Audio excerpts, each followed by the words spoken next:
What's up, guys?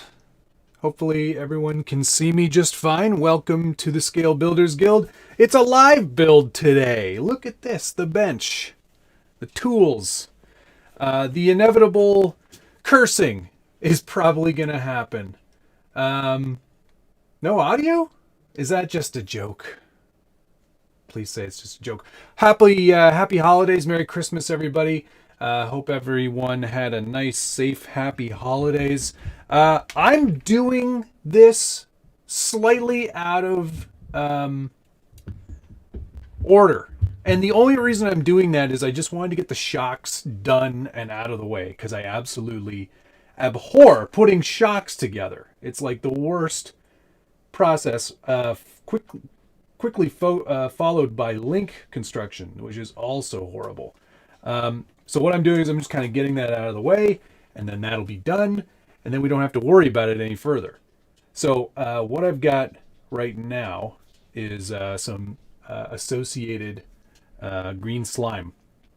This is absolutely mandatory when building axial shocks. I can't say for certain if it is good or isn't good for other shocks, but I can say that I put it in every shock now anyway. It does a great job of helping prevent a shock from leaking. So I always put a few dabs, you can sort of see right there, just a little bit around the edge, and just kind of work it all around thusly, and then just kind of continue on the construction here. Yeah, it's a pretty handy kind of, I don't know what you would call it. It's not a lubricant. It sort of helps prevent oil from leaking out. So I try to use it whenever I build a shock, and works with varying success depending on the shock body. And yeah, happy holidays, everybody. Check in. Please don't curse. I will do my best. I'll try my best not to curse. It all depends on what step I screw up, in what order I screw them up in, how far I've gone before or after screwing something up. We'll see. Tearing it up FPV, getting all excited for my Trail King build. Trail King was a great kit to put together. Pretty simple kit to put together because it is basically an SCX10-2 with some upgrade parts. If you don't have a set of shock wrenches or shock pliers, you should get a set. These also help aid in the construction of shocks. These are actually, there is a tab on the end of that shock shaft. So you could use a set of pliers, but this just prevents that from getting nicked or broken in any sort of way. I love these things. They're fantastic. So we'll be done. This is the last shock that I'm putting together here now. And then we'll be able to move on back to step number 1, which is probably a lot more exciting than this. Every once in a while, these shock piston cap sort of things need to be ever so slightly just kind of shaved on the sides so they move freely inside the actual shock body. There we go. Hope everybody had a good holiday. Did anybody get anything RC related for the Christmas? I didn't, but I didn't expect to. It's not really something that's on the radar for me. I just buy what I want.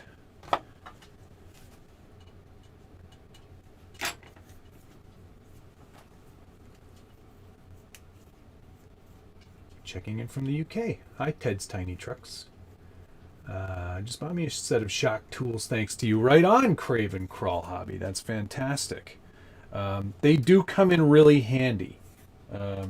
I've built a lot of shocks in my day, and anything to make that process easier, I'm all for it.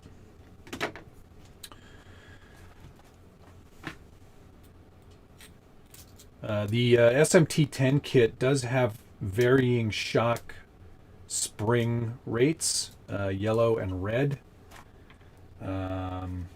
They give the yellows are the firms, reds are the doesn't say, probably less firm. I'm doing this backwards.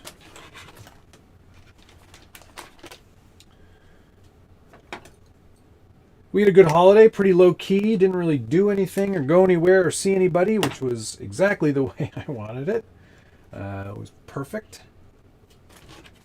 Oh, you got a Marlin, that's cool. RC scale guy. Esco RH got a TRX4 chassis kit.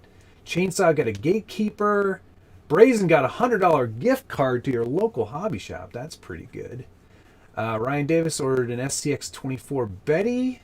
Awesome. They are very cool. I have yet to remove mine from the package.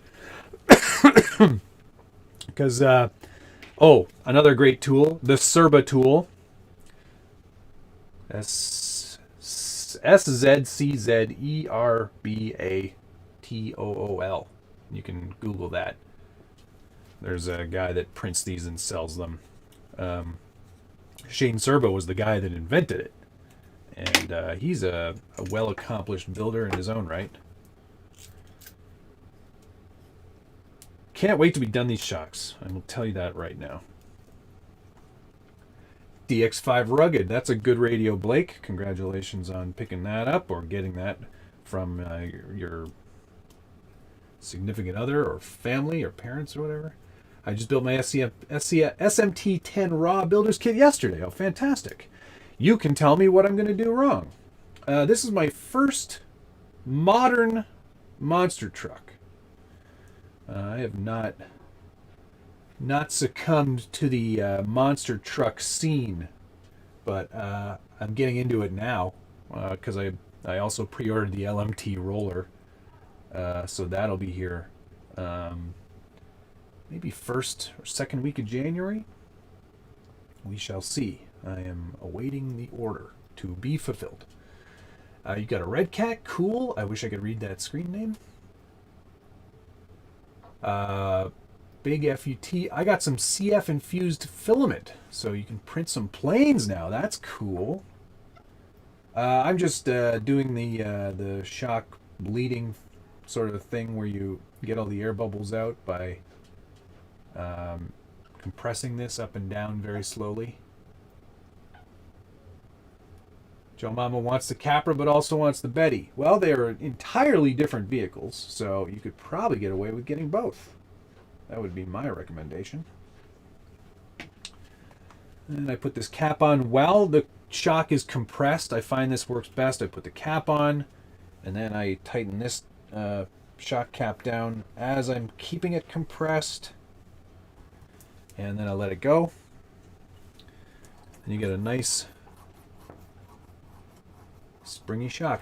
Semis and monster trucks disappointed in you. Well, I'm just as disappointed in myself, Richard. I know. I don't know why I'm doing it. Well, hey, if it's any consolation, Richard, I also have a Traxxas Haas now. So does that help, or does that hurt?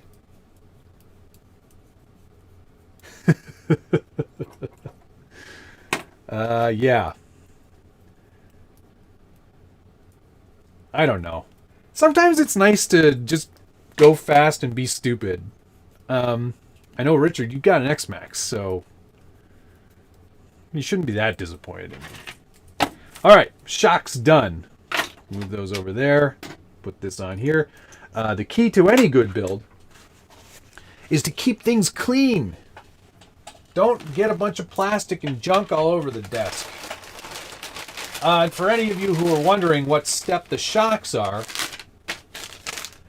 it's the D-bag.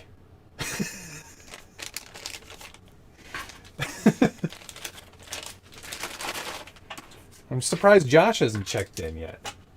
Maybe he has. I don't know. Okay, shouldn't need any more green slime. Let's go back to the beginning. Start again here. I'm not drinking yet, even though I'm on holiday, but having a coffee. All right. Step 1. This is the SMT10 scale monster truck raw builder's kit. So no wheels, or well, it comes with wheels, no tires, and no electronics. I probably won't put any electronics in today. I don't know what is good in this truck. But I'm probably going to put some sort of brushless, some brushless kit in there. What suggestions might you have for those of you that have built a monster truck? And I know this is AR60 based, so probably don't want to overpower it too much.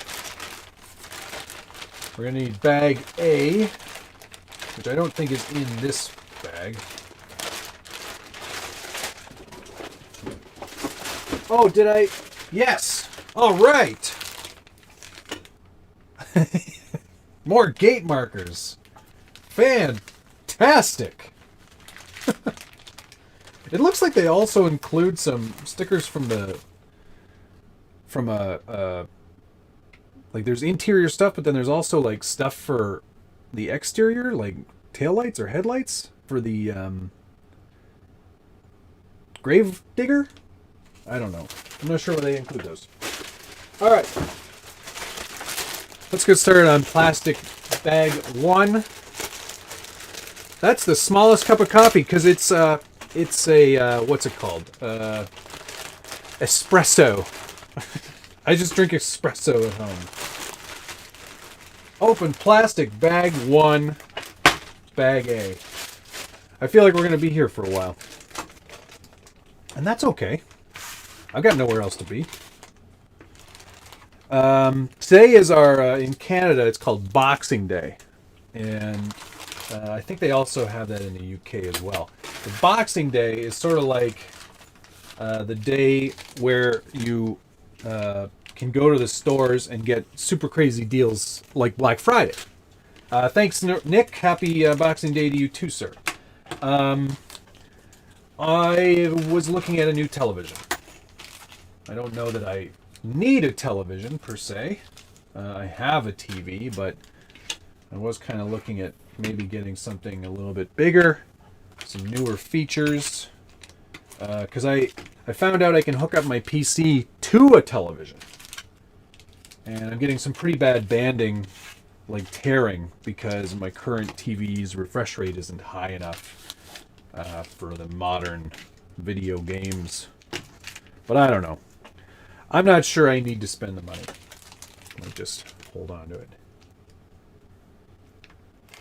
If you do brushless, have links, diffs, and new wheels ready because those will all break easily. Good news. Because this, we're doing an SMT10, but I've got the Betty body, original Betty, which is super cool. I'm going to use this Betty body. So it's sort of going to be a AX10 Scorpion tribute monster truck build. And to go along with that theme, I've pre-mounted some J Concepts Firestorm tires on these RC four-wheel drive. What are these called? Igniter. These are the Igniter 2.6-inch wheels, and I went ahead and dyed them neon green, so I think they got a pretty cool look now. Plastic wheel but metal beadlock rings. They're not a breather tire, or not a breather wheel, but nice aluminum hexes on the back. It's a good quality looking product, and I thought it would be cool to add these on. So it's going to be sort of like a Betty but a monster truck version. All right, we are ready. Hey Greg, hey man, just wanted to say thanks for all the content you put out. The time it takes to film, edit, etc. is much appreciated. Keep it coming. Thank you. I will definitely do that. I get a kick out of doing this, and yeah, I love this whole part of the hobby, and I'm really glad that I get to do this because it is really, really fun. Thank you to everybody who watches, because without you, there would not be a program or a point for doing this. Yeah, Monster Betty. Trailmaster 550 12 turn. I'm pretty happy with that. Okay, all right. I'm having an unboxing day. Yeah, exactly. So because this is a monster truck, these AR60 axles are slightly different in that these are built with a differential. So differentials are kind of key to a monster truck working at all, because without that unlocked nature, oh man, these would be an absolute disaster. You would never, ever turn. There'd be no turning. So it's good that they have that set up that way. And unlike newer Axial kits, there's a lot of parts trees still in these bags. Not that I'm, concerned about that or upset about that. It's not a big deal. All they're showing is grease. There's no diff fluid. Is that normal? Is that a normal thing? No diff fluid? Just grease. Okay. I guess that's a thing. Someone tell me if I'm crazy. Seems odd to me, but what do I know? Wish there was an optional locker on the SMT10. Well, I mean, I guess you could always just get the internals from a regular old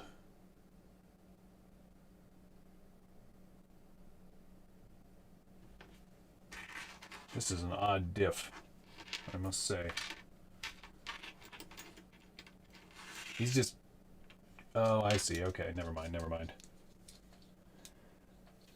It's been a while since I've built one of these, clearly. Good thing I've got my brake line handy. So you just plop this in here? No bearing? Bearing goes on the outside. All right. We will pre-grease. I like to use lithium grease. It just comes in a big tube. I've had this tube for months and months and months.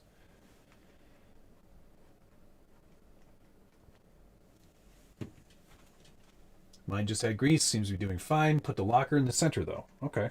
Cool. Good to know. Who was watching Josh build stuff last night? What did he build? He did a VS410 for someone?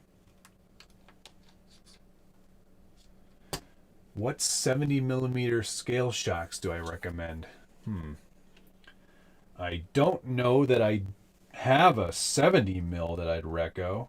80mm incisions are pretty great. I like those.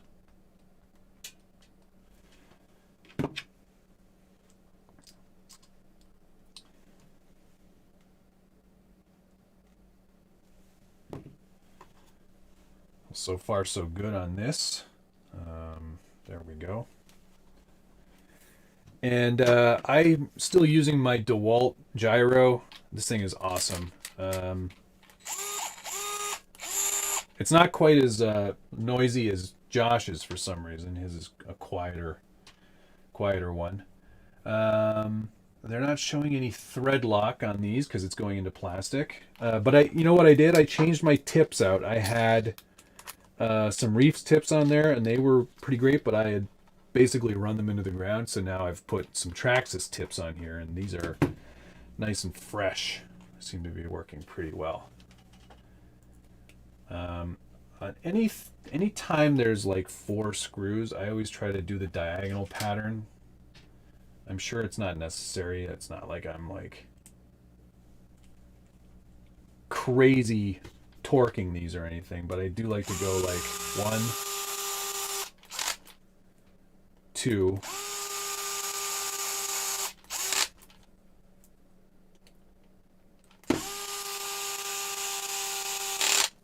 3,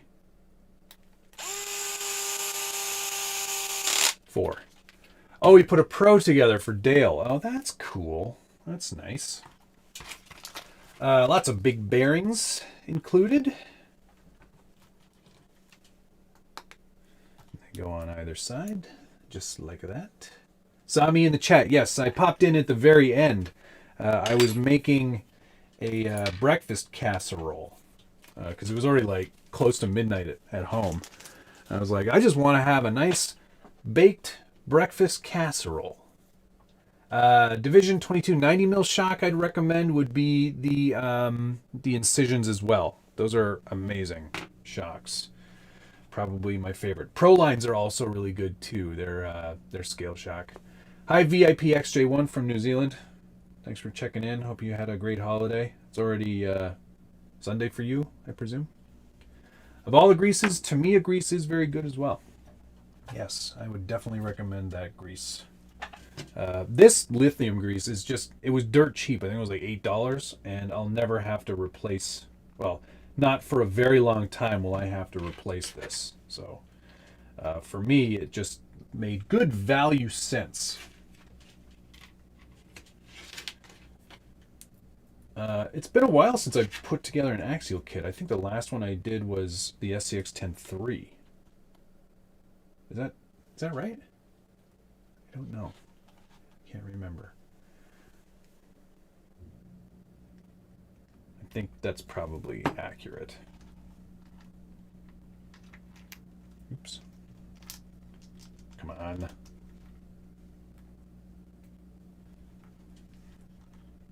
Always have a paper towel handy. So when you do something dumb and you spill grease all over yourself. Remember that time Josh was squeezing the shocks and he forgot about the bleeder screw and just like put grease all over his table? That was funny.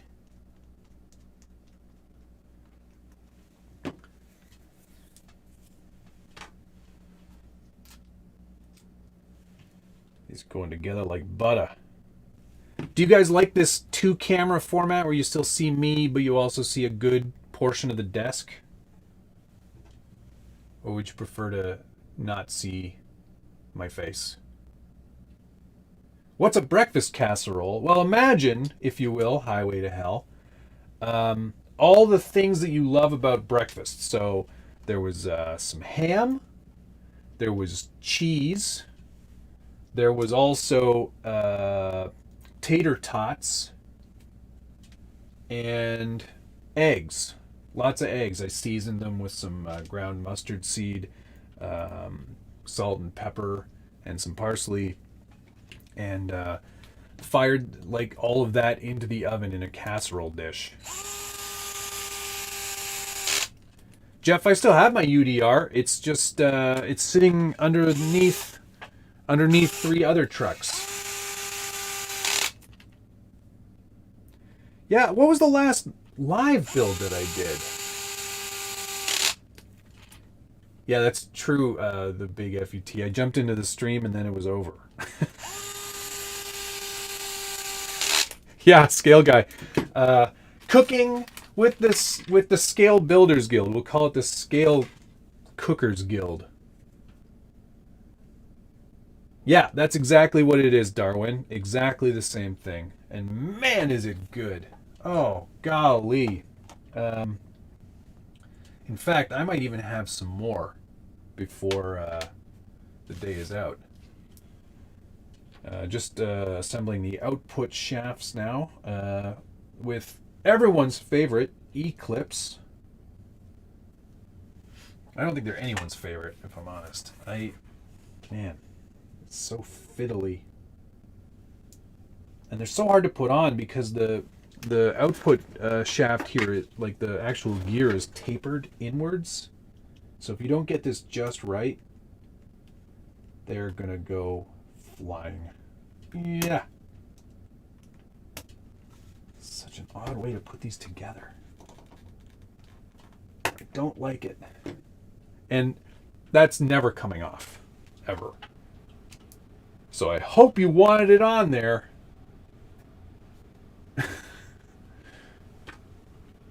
Scale Barbecue Guild. Oh man, I love barbecue. I have a big green egg, and I've done some barbecue in my day, boy. Let me tell you.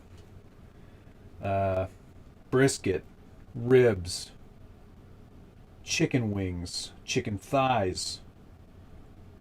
I've done Christmas turkey on the barbecue, and that has turned out so good. That's the only way I'll do a turkey if I do a turkey.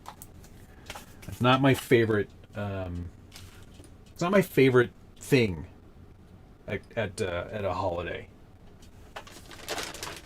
All right, let's get these axle bits out here. I need to do 2 of these.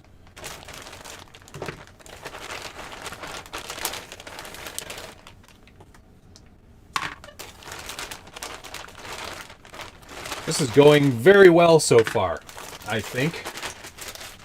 Lots of people in the chat today. Thanks, guys. Are we getting a 10th scale or 1-to-1? I think I'll do 1-to-1 scale for now. See, now, on like a regular new kit, these little bits wouldn't be on there. They'd already be removed at the factory.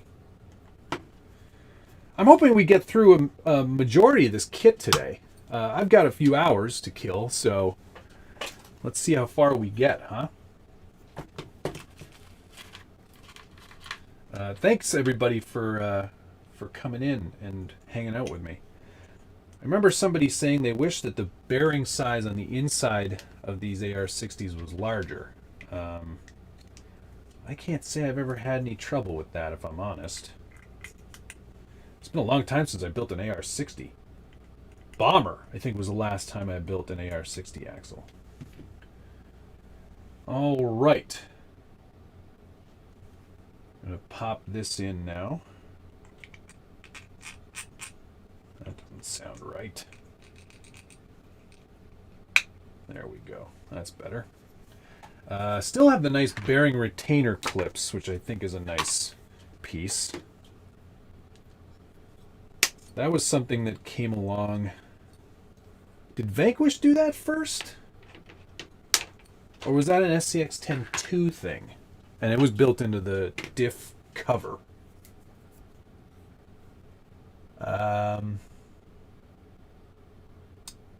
So many comments. I'm sorry, I'm missing a lot of them because I'm so focused on building this properly. I don't want to mess it up.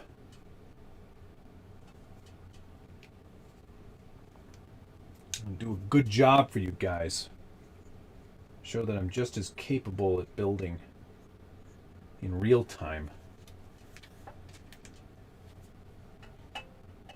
10 mil. Did you ever feel like, you ever felt like really, really smart and good when you're like, I know a 10 mil screw from a 12 mil. I just know. Building a kit live isn't as easy as it looks. What do you mean? So far, so good. I haven't screwed anything up yet. It don't look easy.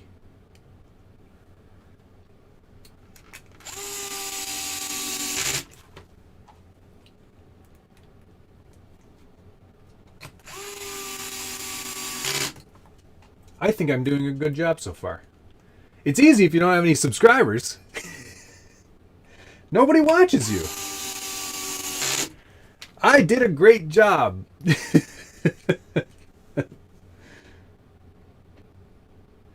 Let's get them nice and gooped up, right? This thing's gonna be going fast and doing jumps off of sweet ramps. There we go. Oh yeah. Smooth. Put our diff cover on. And this looks like it gets more of these guys. Little guys. The M2 by 12, 10 millimeter, M2 by 10.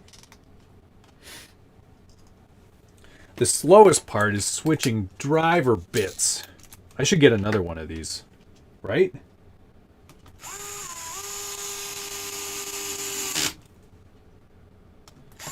No, but it's true. Live builds are not easy. As evidenced, if you go back and ever watch the 3-hour debacle that was the Tamiya CC02, that did not go over very well. I had moments where I was like ready to die.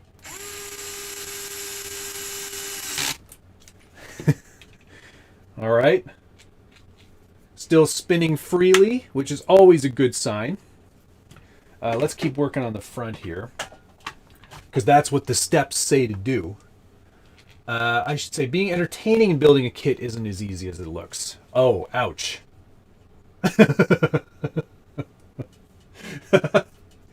Josh, you're so mean. It's all right. I can dig it. These are the same axles that were used in the Wraith and the Bomber.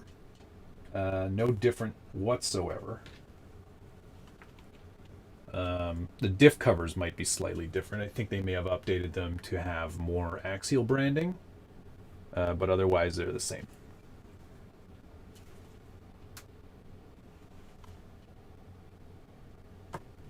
All right.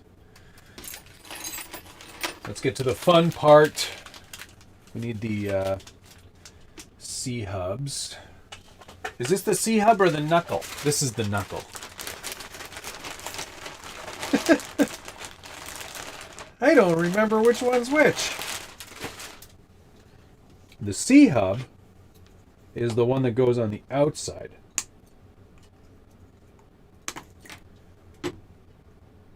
If I'm not mistaken, this goes on this side.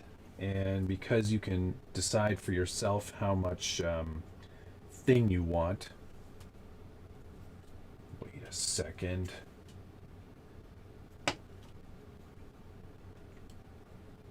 Oh yes, I remember now. Or do I? They never make this easy. Is it short side up? I think so. I'm going to go short side up. We're going to build in some pretty extreme angle, I think. There we go.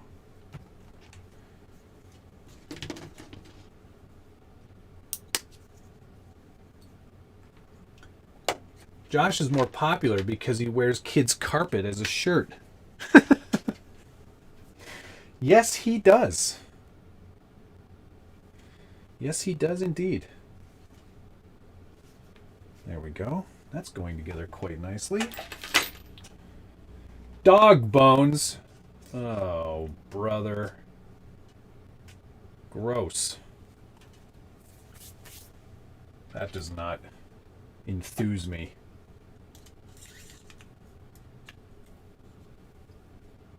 Caster. That's the word I was looking for. Everyone tunes in for Nicole's comments, not Josh. I would agree with that point. I think that's probably fairly accurate. They also want to see Josh get made fun of by his wife. I'm sure if my wife checked in on these too, she would be equally insulting to me. But she would never do this.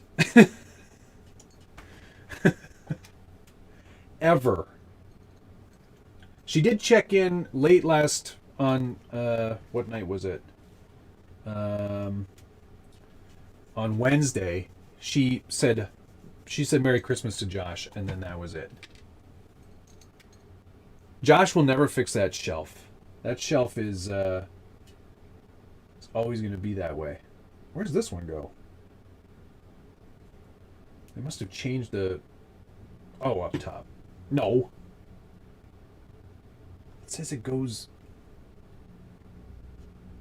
lying. 1, 2, 3. That's weird. So, I guess there was a hole somewhere else before? Because it certainly isn't there now. Unless I'm blind. Alright, let's just pretend that's not there. Yeah, somebody wanted me to glue everything on that Tamiya build. That's right, I remember that. That was so bizarre because, like, no. I'm not going to do that. Anyway. Where am I here? Oh, yeah. Need these little guys.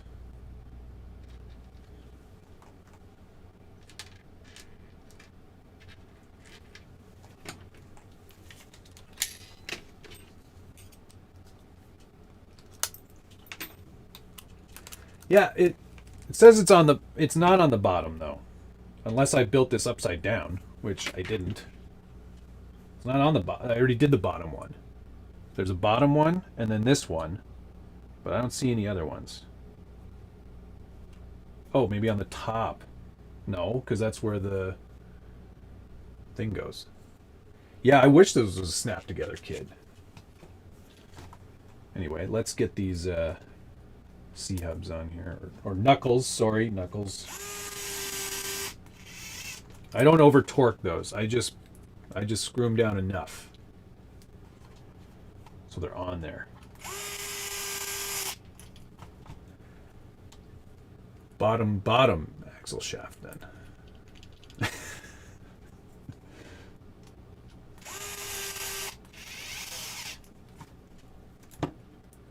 Also, always make sure that you charge your gyroscopic screwdriver before you start a live build.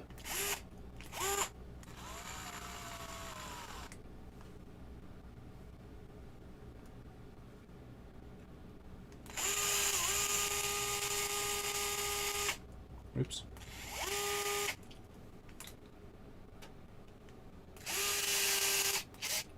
There we go.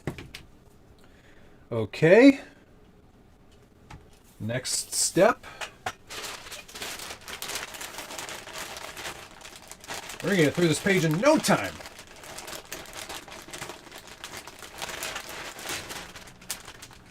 These are the C-hubs, not knuckles. So these are the knuckles? I can never remember the name of which one goes where. Now, one goes on this side. Yes! Yes! I love it when a plan comes together.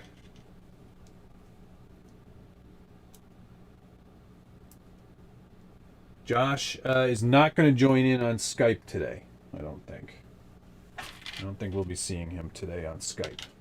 I didn't plan for that, so I don't have my headphones, I don't have any of that stuff ready. Let's just assume he's not going to join us. How about that?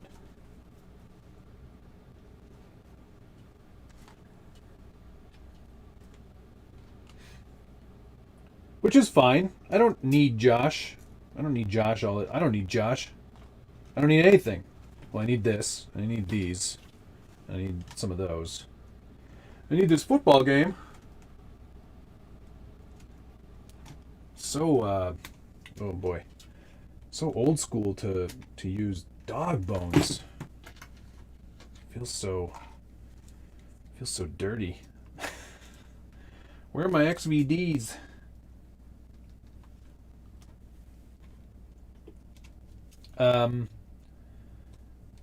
So okay, now that everyone's bought the Bronco from New Bright,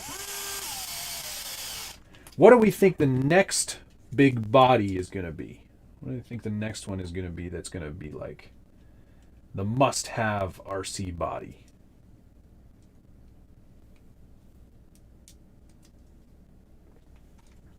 What are people going to go, oh man, I need blank.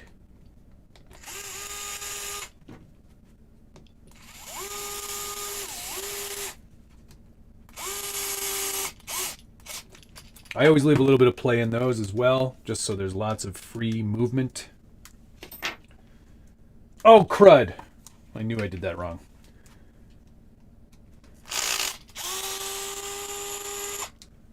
Haven't seen any hardbody JLs or Gladiators yet that weren't 3D printed. That's a good point. Do we think that the Gladiator will be the thing, though? Because, if I'm honest, the Lexine ones are pretty good. I don't know that I would necessarily need a hard body of that.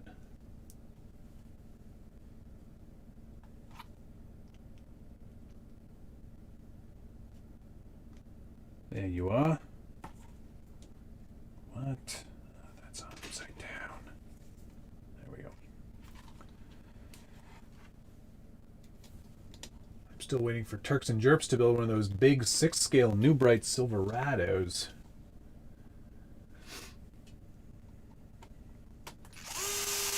Well, Josh, actually, Noob, Turks and Jerps, pardon my noob, he and I, Richard, I'm just going to refer to him as Richard from now on. Richard and I are going to be doing a miniature build-off coming soon.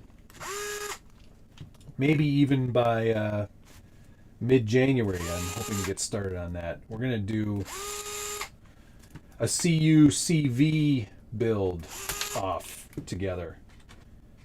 He's got a real one in his driveway right now. But he and I are going to do a little build-off just to have some fun. There's one of the vendors on the Scale Builders Guild is coming out with some parts that we can both take advantage of and do some pretty cool stuff with. So he's going to do a US spec, and I'm going to do a Canadian spec, obviously. But that's going to be fun. I love working with hard bodies. There's so much more to it and so much more to do and so much more detail that you can put into them. I love a hard body build. I really do. So it'll be fun to do that. I've been looking forward to doing something with Richard that we can both get some enjoyment out of and post on the social internets and stuff. It'll be fun.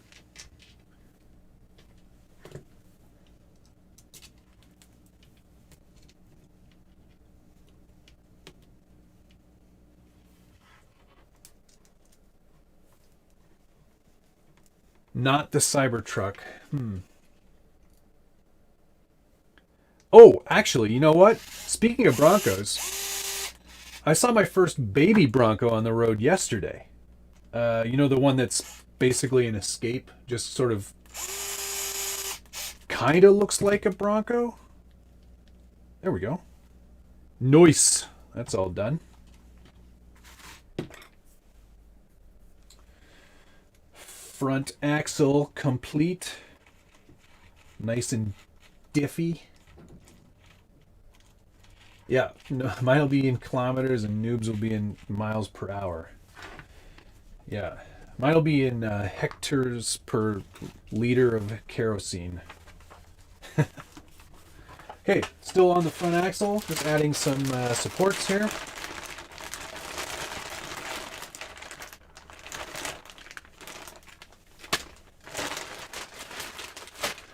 It was a weird looking.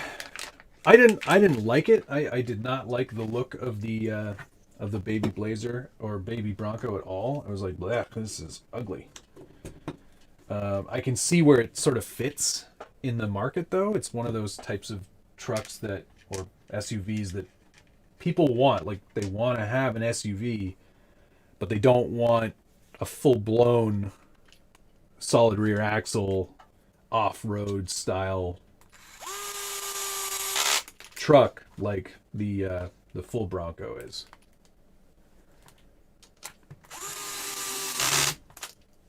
And that's okay. You know, it's not for everybody.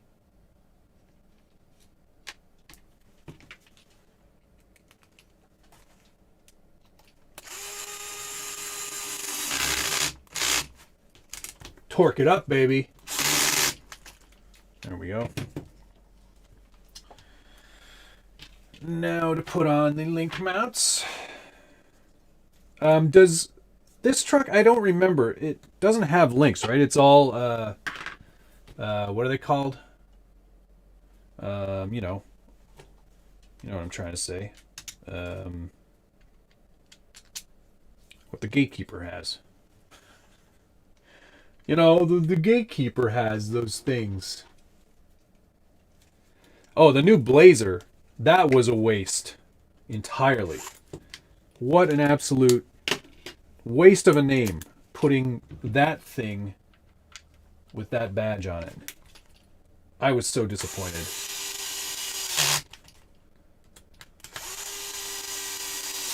It would have been better if they called it the Blaze Lol. Because, boy, if that thing doesn't stink. And no offense if you got one. Again, it's one of those things I can see where it fits into the market, but...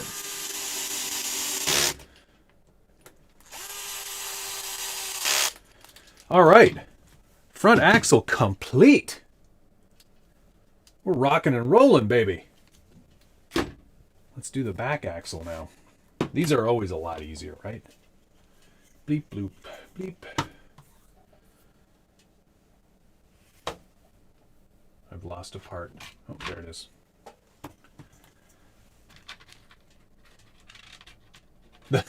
The more transparent name for it would have been the Lloyd. That's a good one. The Bigfoot. I get it now. Big F-U-T, Bigfoot. Hi, Peter. You get to work today. Oh, that stinks. But you just finished putting your Ultra together. That's cool. I think the new Bronco looks like an FJ Cruiser. There are a lot of styling hints that would suggest... I mean, it's trying to play on that retro look, right? Like you take some older looking stuff and build it in to sort of appeal to people's nostalgia. And, you know, it's not wrong to do that. You know, lots of manufacturers do. Look at Jeep, for example, right? They really haven't changed much in terms of their styling at all, ever. You know, they tried square headlights once. And that was a massive failure. But otherwise, that has basically stayed exactly the same over its lifespan. Like, I mean, you look at the JK versus the JL, it's subtle styling changes, but the overall look of the vehicle is pretty much the same. Intentionally, right? You build an icon, you're able to kind of keep it looking that way forever. That's why Toyota did the FJ Cruiser, to sort of play to the nostalgia of the original FJ series, so 40s and 45s and beyond. But it doesn't always work. I think the Bronco itself looks pretty good. There's certain trim levels that I think look better than others. You know, they're not all winners, but it definitely plays to the nostalgia again. I think they missed some good styling cues from some of the more early Broncos, but overall I think it's a pretty good looking truck.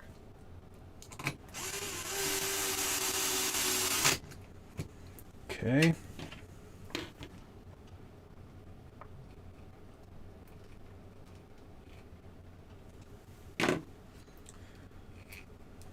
Lube it up. I'm kind of happy there isn't diff fluid, if I'm honest, because that's always going to be something that... What? So that's odd. Just an odd sort of thing. The graphics in the manual, it shows the diff cover going this way, and then it shows the ring gear going the opposite way. You can't, that won't work. It only goes this way. That's fine. Once it's on, I'm sure it's I'm sure that's gonna work just fine.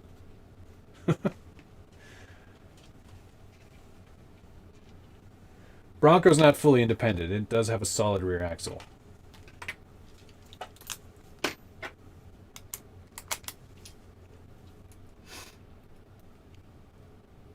Sasquatch package. Yeah, 38s from the factory. I liked that one. Is the Big Bear, is that one of them too? I think I like that one too. It's sort of like in between. It's not quite the 38s because 38's daily driven. I don't think I could go for that. Jinx, Christopher, Jinx.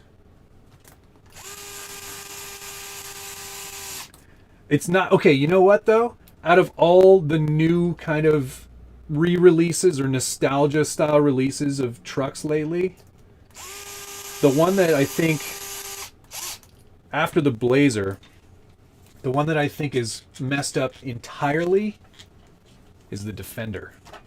I was so disappointed when I saw that truck come out. Just brutal. Brutal. I could not be any more disappointed than I was in the Defender.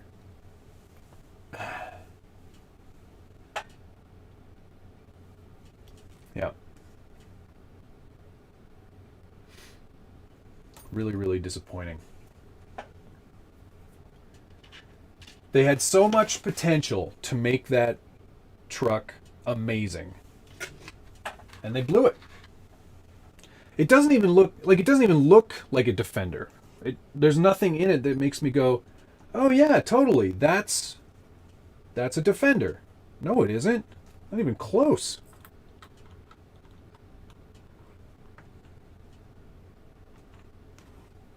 This goes in first. Sorry, I'm just thinking this through. Yes, that's correct. Okay.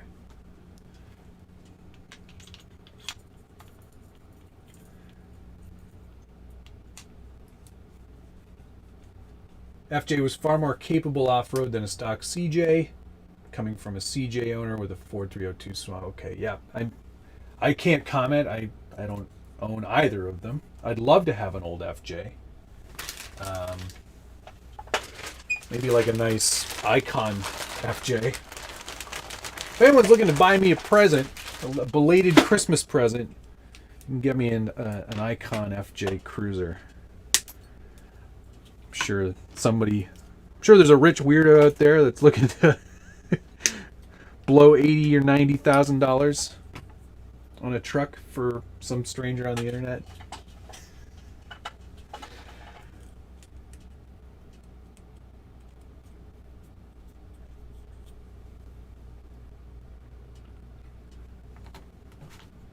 Oh, like butter. This is going together so well. It does help to having had some practice building one of these.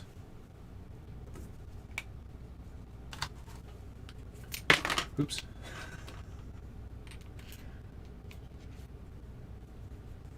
Nice. 2, 3, 4.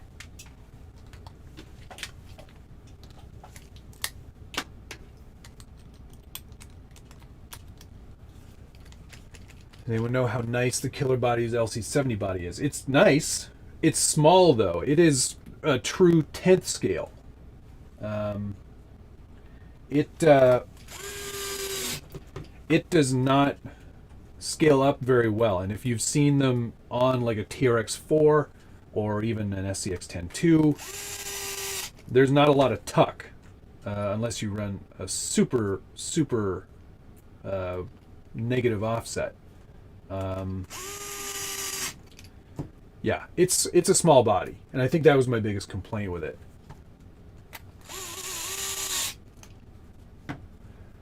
No, it's Bigfoot. I'm doing my best to kind of read comments as they come through, but there's a lot of comments rolling in.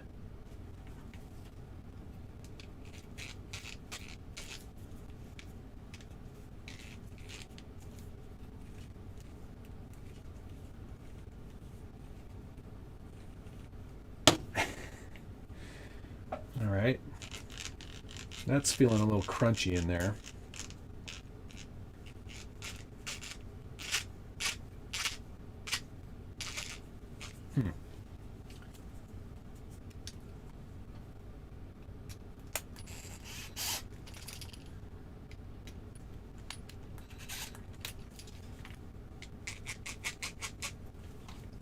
Get that feeling better. He flipped it too? Did I flip it? No? I didn't flip it.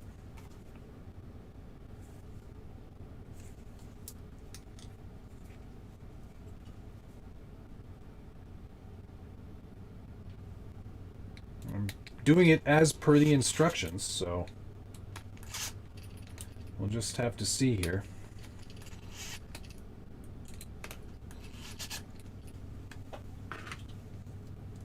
Ah, there we go. Nice! All right.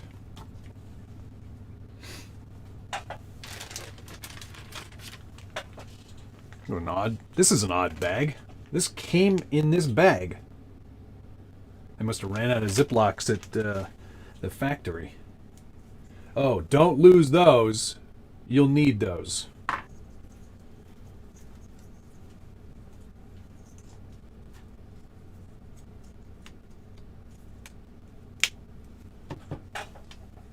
Yeah, these axles are coming together quite well.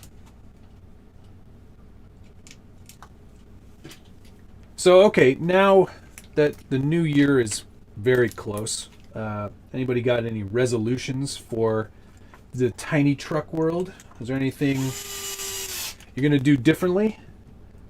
Mine is that I'm going to try and finish more projects before I start new ones.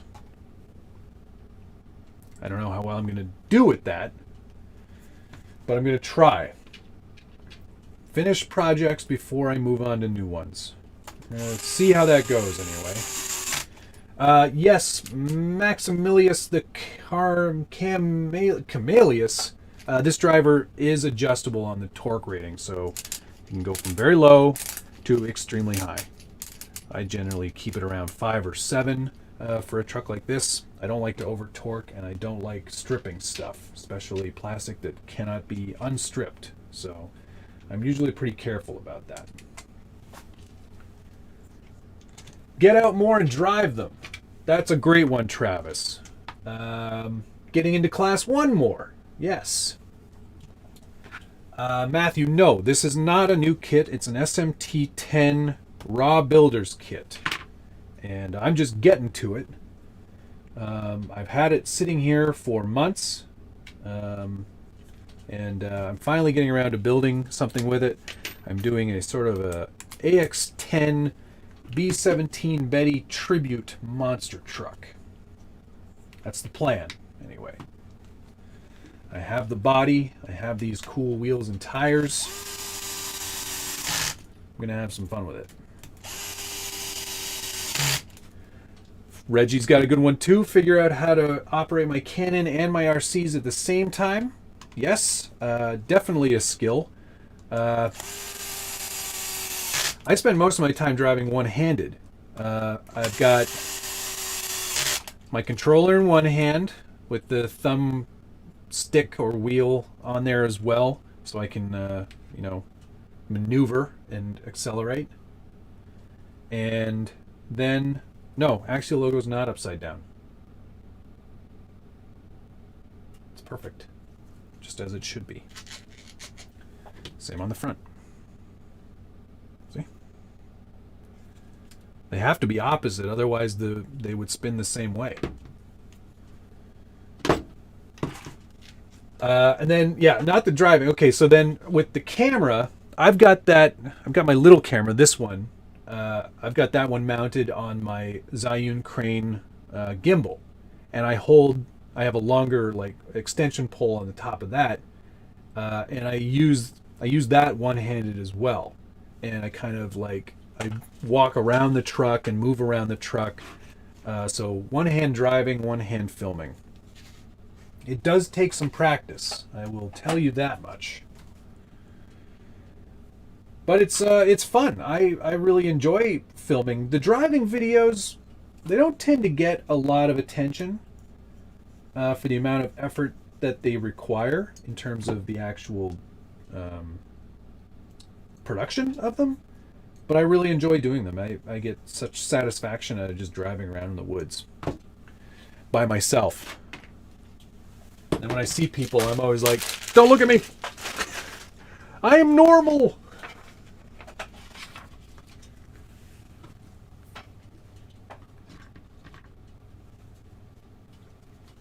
housing doesn't have to be opposite. You flip the ring gear inside to reverse the... Yeah. Yeah, which is... What? No, this is right. I did this absolutely correctly to the instructions. So unless the instructions are wrong... No, I'm correct. The diffs are definitely flipped, though. Yes. Are we there yet? No. Tom Andrews, I bought an SMT10 builder's kit, but have not started yet. Just wondering if the trans comes with steel gears. I don't know yet. We'll find out together.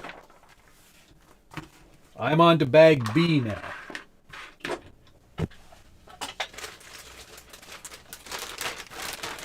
Which is still plastic bag 1. These are all your steering links.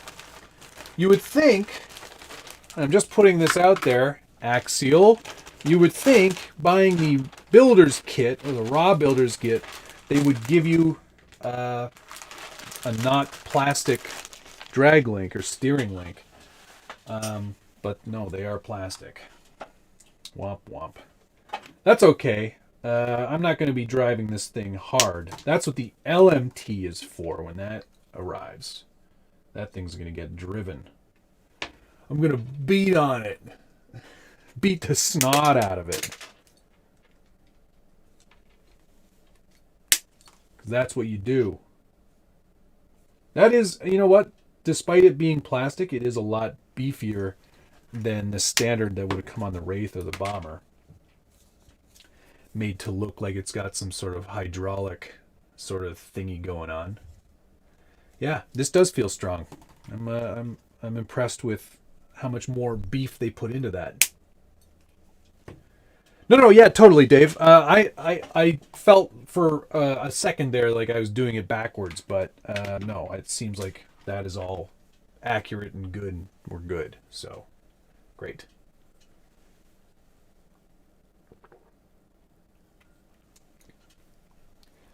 Yeah. What other resolutions are out there? No more plastic pillow balls. How about that? That's a good one. These are always such a pain to get out of these things. Sometimes you got to get the blade out. These are my guys. Laser. Blade. Blazer.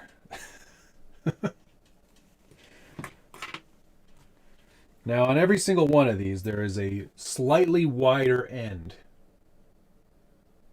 You can see that. And then that's the narrow side. The wider side always has a bit of a little lip to it, and it's much easier to put your pillow balls in those ends than it is the other ones. They snap in very nicely.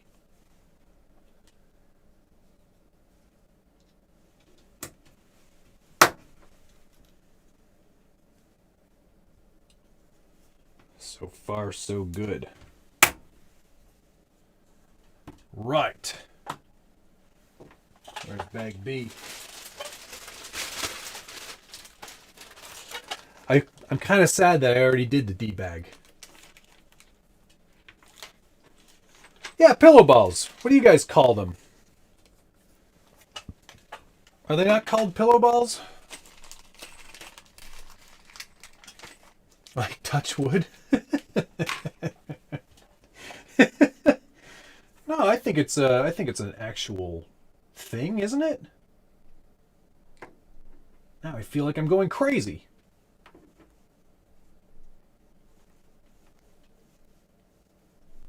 Pivot balls. Sure, okay. Pivot balls. Thanks, guys. I thought it sounded pretty good. Oops. Not a 2.5, a 2.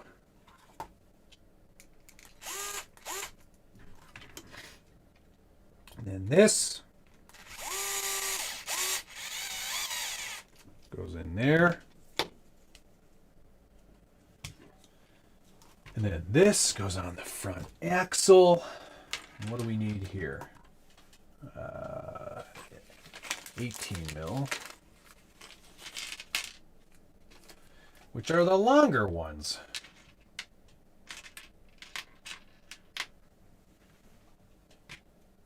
And it's helpful if you ever need to know exactly how long a screw is. All these screw diagrams are 1-to-1.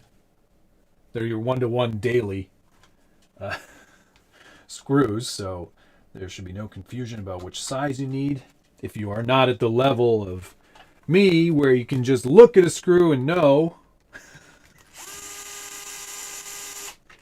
I'm not at that level yet on everything. Some of them I am.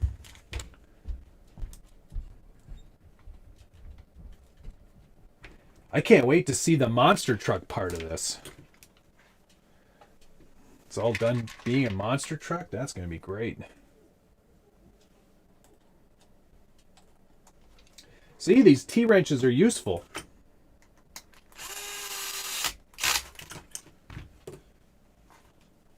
I like a good T-wrench.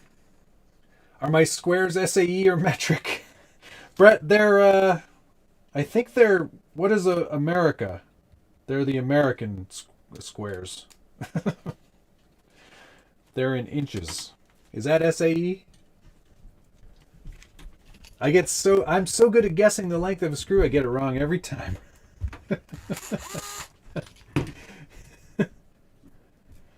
The good news is there's been no blood, no bruising, no abrasions yet. I think we're doing pretty well in that department. There we go. That is a pretty beefy set of arms. I gotta say, that looks chunky.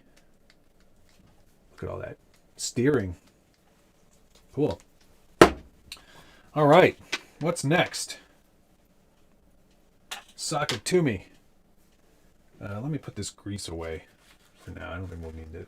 Pillow color, pivot color. I see what you're saying there, Scott. That's good. No, that was... for some reason, I always thought they were pillow balls, but pivot makes a lot more sense. I think I've said that. Maybe I'm thinking of... what other thing could I be thinking of? You know what? It doesn't matter. Now, these trailing arms. See, I remembered eventually. These trailing arms, when the Yeti came out, I think they used these same trailing arms. They came with the option to put these like metal outers on them. And I don't think... I wonder if they still make those. Or I wonder if I still have any.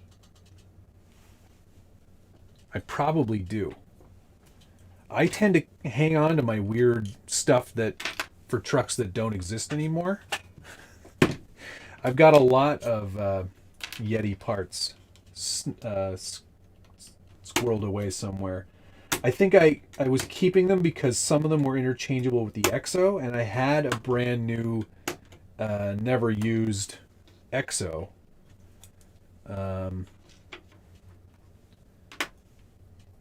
Man, that would be nice to still have. I sold it a little while ago, though. Maybe I may have sold it with some of the parts. I also had a Yeti XL that was in really good shape. I sold that with a bunch of parts, too. On eBay, of all places. I hate selling on eBay. It always feels like as a seller, you just get ripped off. I've never done well on the sales there because, like, they take such a chunk of the money at the end. It was introduced on the Yeti. Braces that came with the... Oh, the bomber kit has them still. Right. Are they still making a kit? They still make a bomber kit, or is that done now? I honestly can't remember if it's still going or not.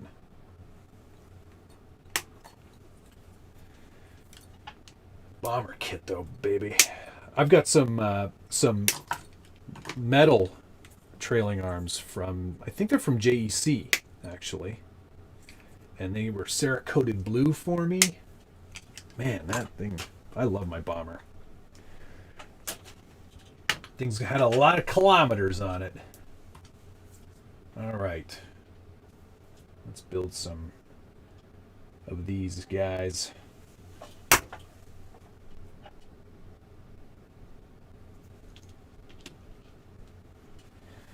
I love building links.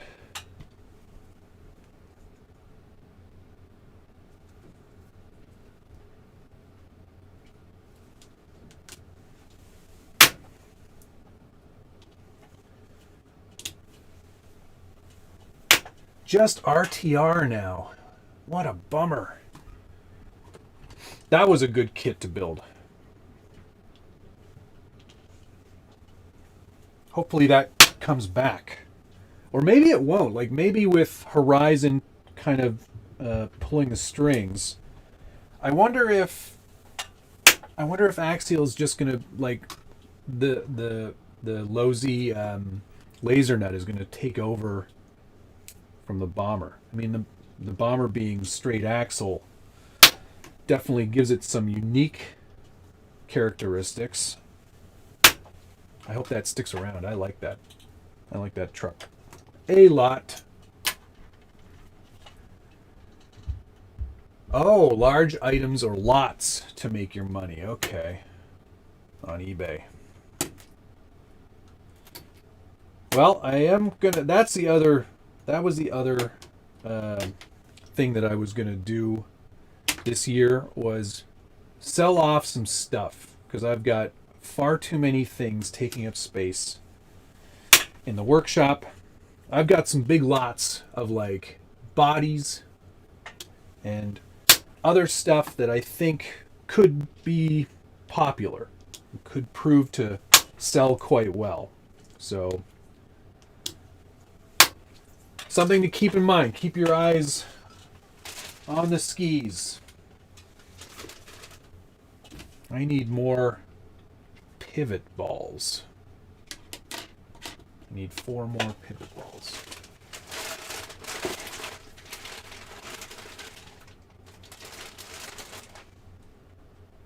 They're not in there.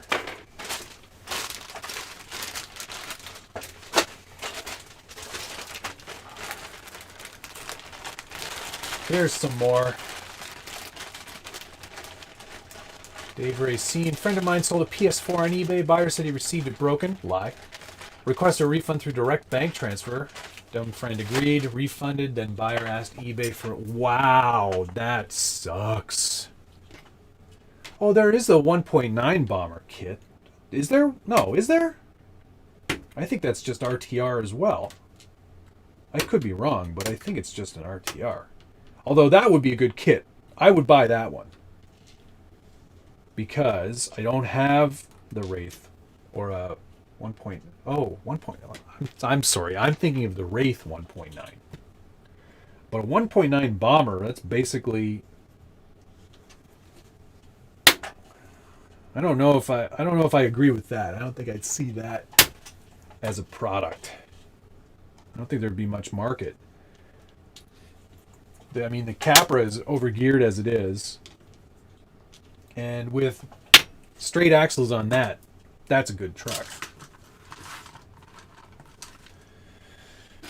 Yeah. Oh, more pivot balls. Craven Crawl Hobby. As soon as I list some stuff, I'll be sure to let people know. I generally post on the forums. I started on the Scale Builders Guild, and if there's no interest there, I'll try on the RCC. So keep that in mind. If you're interested in picking up some junk, let me know. Or I'll let you know. Or keep your eyes open. Just do one of those things. Alright, now the fiddly part. Getting these pivot balls to sit properly inside these trailing arms. There we go. Gotta make sure I get these right.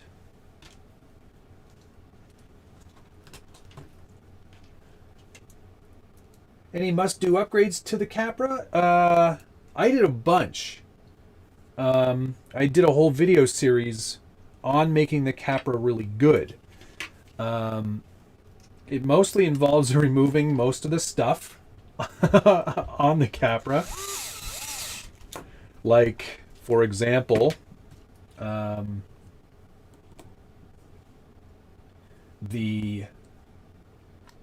would be a good starting point of things to get rid of?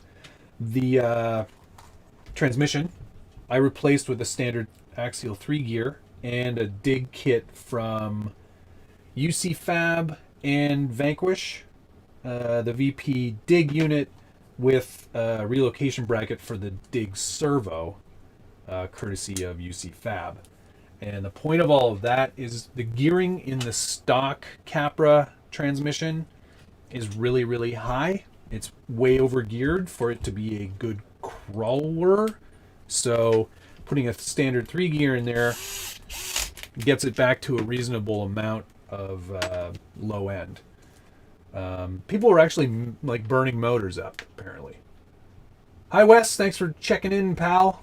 Happy holidays to you.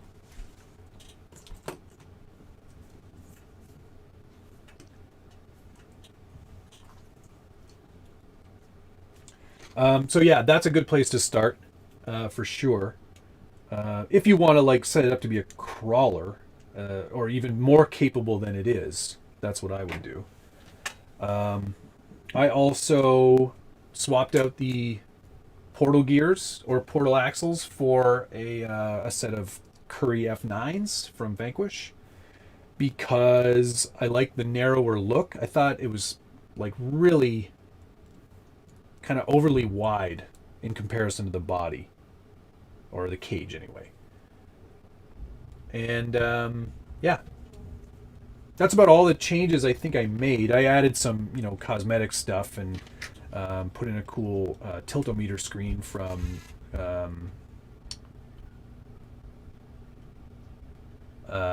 shoot, I've forgotten his Instagram name now. But cool products for sure. So yeah, that's what I would sort of recommend. You know what? Heck, let's just take a look at it real quick. Because it's here. It's a lot narrower with those F9s. I wish I could show you the whole trans and everything, but just go watch the video. It's really, really handy. And yeah, could give you some good ideas and options, tips and tricks for setups as well. So yeah, definitely go check that out. But I love my Capra in this format now. I thought it was pretty fun at first when it first came out. Now I think it's even better. It's really great. All right. We are motoring. Yeah, I'm sure that British Biker, I'm sure most of the import duty taxes are horrible. That was the kit, correct. Kit came first, right? Yes, kit came first. I am remembering. Scale built. Thank you, Louise UET1. Scale built. The Rollometer is a nice, cool little product. It is sort of gimmicky, but it works. It's an actual functioning thing. Left links, right links, links. All right, front axle, back to you. Uppers first.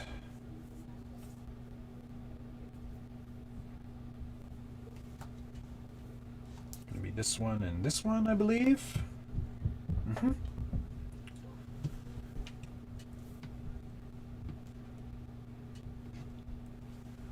Big ass screw.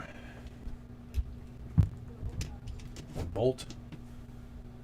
And these guys.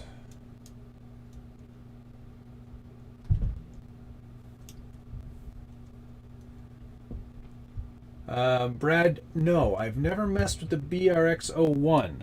I've been curious about it for sure. I would love to see a different body option at this point. I think it would be nice if Boom offered something a little bit different, just to kind of mix it up a little bit. But I do like its narrow axle, and it seems like it's a pretty decent performing truck. Scale truck, primarily, but yeah. I would definitely be into checking one of those out. Just haven't gotten around to it.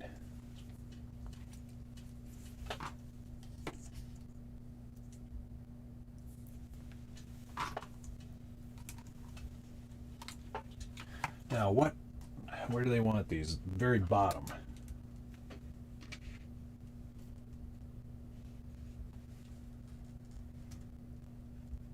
Hello, computer.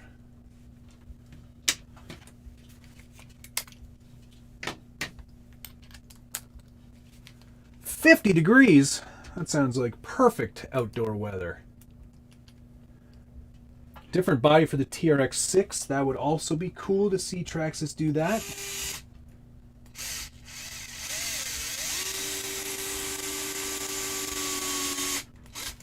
I wouldn't be surprised if that came soon.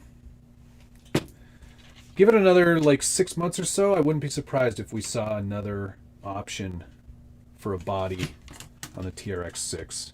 What would they do though? Like, what else out there is a real 6x6? Do you think they would do that Dodge Power Wagon? That's one thing I don't think Traxxas has a license for, is a Dodge.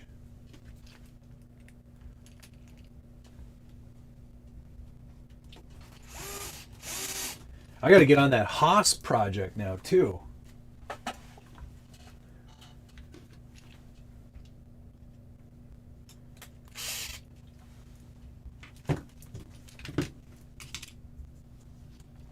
That's going to be fun. I'm looking forward to having a bit of a bash. I don't do that very often. Like, never. Well, that's not totally true.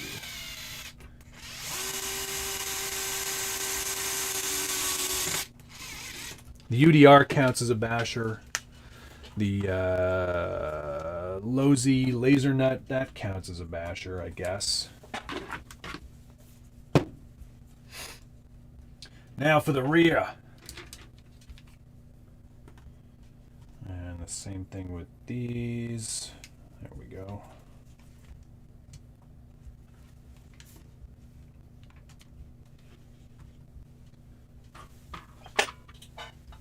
No steel hat today. I went Hoonigan. I've watched all of the Hoonicorn Takes on the World. UDR is not a basher? Okay. That's fine. We can agree to disagree. I think they'll do a semi-body with an optional trailer that has a PC in it. That's a great idea, Josh. We should talk to our friend. And then when we never hear from him again, we'll know why. Hello? Why is he not returning our calls? UDR is not a shelf queen at all. I love my UDR. I don't get it out enough. In fact, there's like an accurate amount of snow on the ground. If I get my act together tomorrow, I'll take that UDR out and run that thing. 6S, baby. Which ones go? Oh, yeah.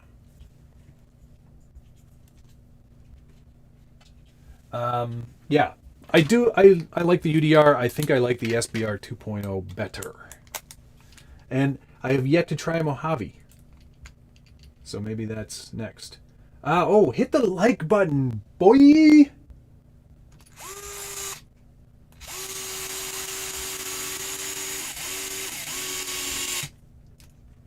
Assuming you're enjoying the content. I'm enjoying the content. My mom's probably enjoying it, if she's even watching. She never watches these live. Yeah, Colby, Josh is here. Gladiator would be a good 6x6. Yeah, I can see that. Yes, Luis, I can recommend something for polishing windows. Give me a second, I'll show you exactly what I use.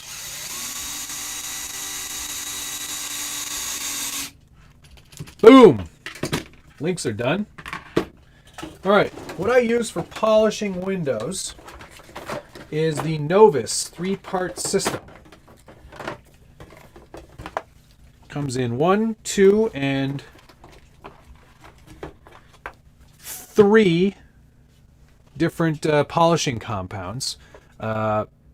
You go from 3 to 1, 3 to 1. So this is like super heavy scratch remover. And then you go to a fine scratch remover. And then you finish it up with basically just a polish shine protection layer. But that's what I use. If there's a lot of scratches in a window, when it comes from wherever it's coming from, that's what I use. All right, not going to install a servo because I haven't chosen a set of electronics yet, and I don't actually have any good servos sitting around. So we're going to pass on the servo saver for now. We don't need to build that. And I'm not going to install the servo, but I will put the servo mount on there. And I believe it's this way. What bag is that? Bag C.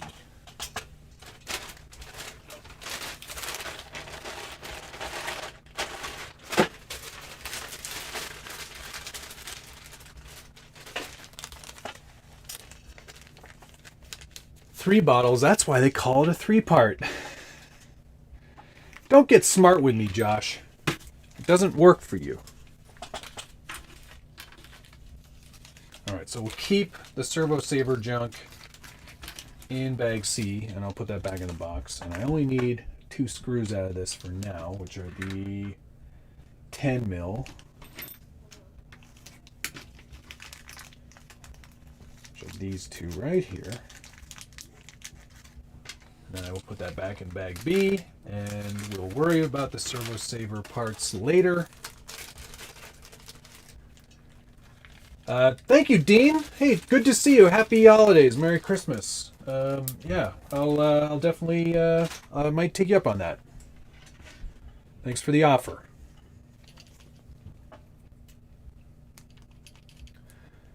What I like about the UDR is its solid rear axle, which is pretty sick. That's why I like the SBR as well. The Mojave is, I think, probably more pure bash.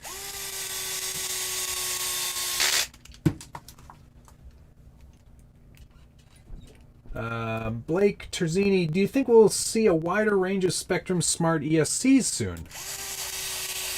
I mean, there's a pretty big selection of them already. Firma 40, 60, is there a not 60, 80, 150, and then isn't there a bigger one after that? I don't think you'll see anything from that kind of range for a while. I would imagine new radios.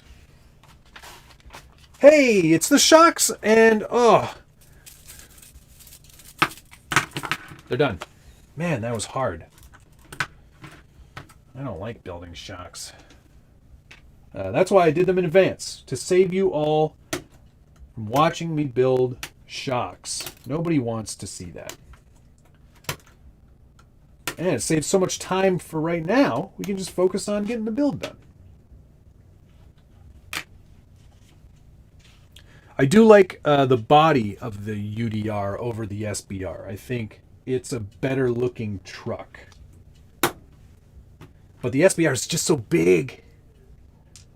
It's a big one. And that's, you know, size matters. That's what she said. All right. I'm glad those are done. Oh, wait. There's one more piece.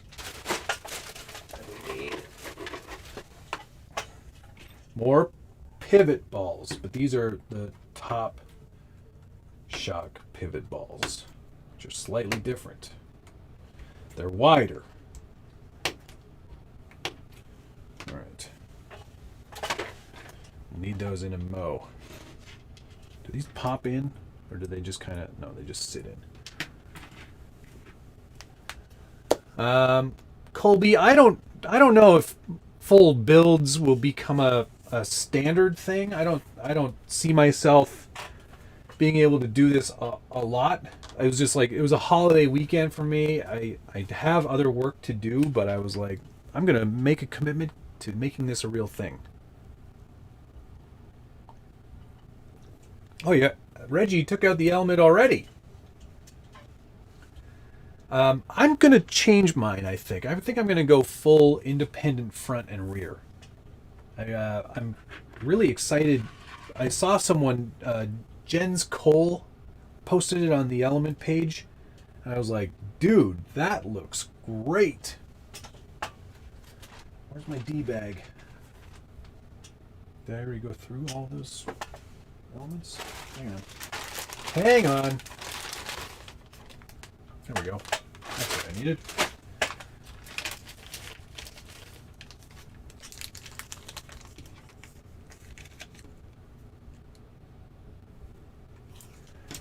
Arma does make good stuff. I can't deny that.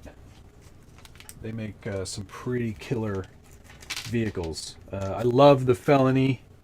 I think that thing is so fun. Front springs are the yellow ones. Don't forget. So far, leak free. Which isn't saying much, considering I built them like an hour ago. We'll see. I'm sure they'll stay. I'm sure they'll stay together.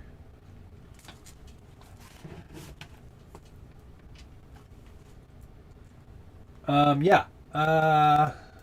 Mojave only looks like a trophy truck. Interesting. I see what you're saying. I understand what you're saying. But Arma does build their stuff pretty tough.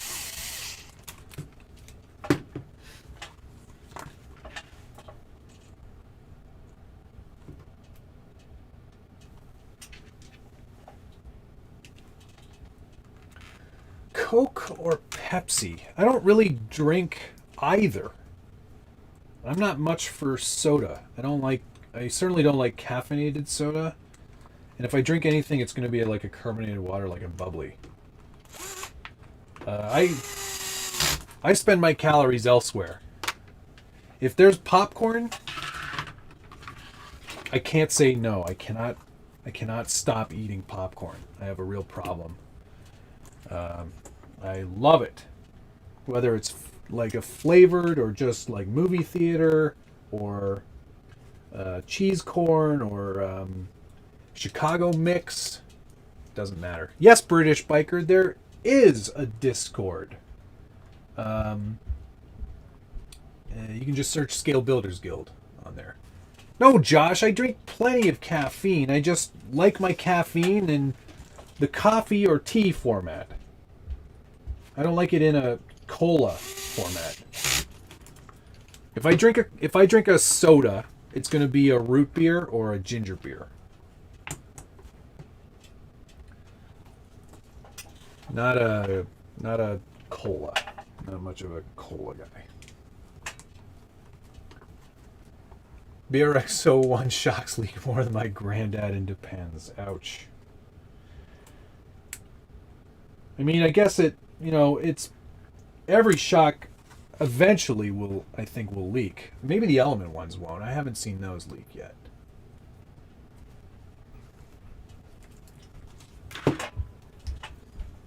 What's a ginger beer? Oh. Get ready for your mind to be blown. Have you had a ginger ale before? Imagine a ginger ale, but spicy. Kind of like spicy. I love ginger beer. I absolutely love it. 3 gear, we're on to the transmission already.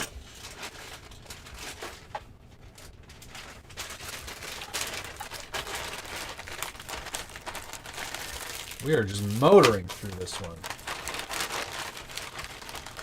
Now, Soto, what's the matter with Matt? You want to keep your teeth? I don't want to lose my teeth. But it's not really even about that. I don't really like it. Like I said, I'd rather spend my calories elsewhere. Like, I'll get... That way I can eat like a hamburger. 2 hamburgers. Like before, I would just get a hamburger and a Coke. Now I can get 2 hamburgers. I don't know. Just swam. It's kind of kooky that way.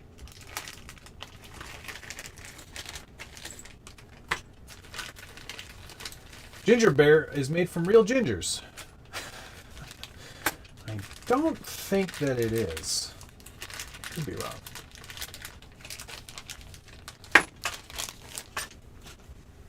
Wow, 270 people watching.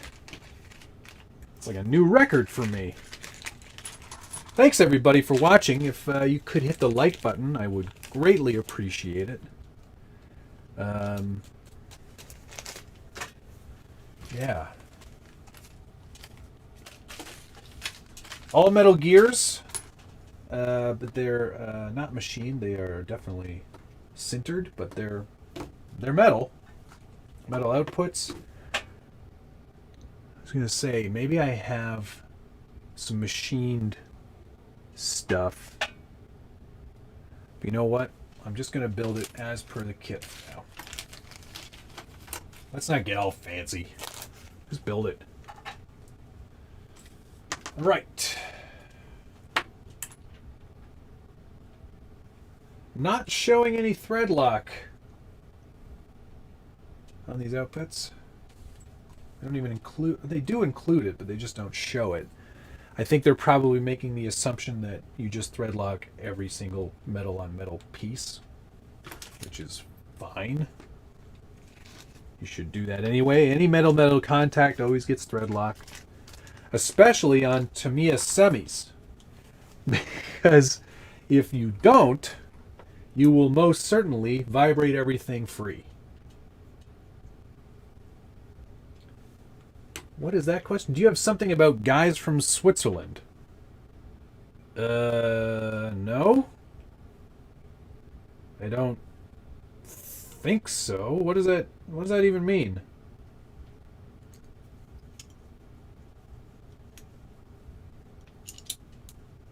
Yes, Tom. Steel gears. Sintered, not machined, but they're there. Why won't you go in?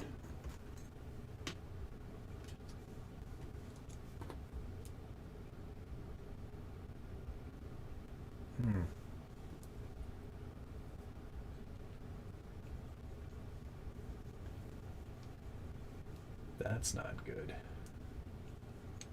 Those are not respectable spring shocks for a monster truck. Okay. Ooh. This is not very well done. That's concerning.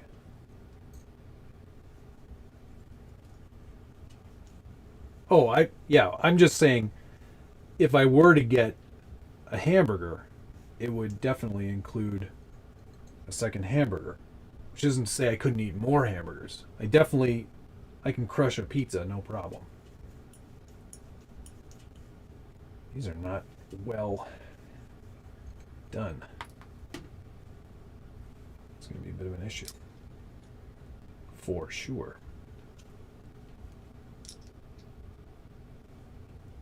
See how far we can get with that. I don't have a tap for a 2 mil. There we go. It's going to have to do for now. But not very well machined. A rally build out of a drift car. I could see that. Just have to change out some shocks and stuff, and maybe some different arms.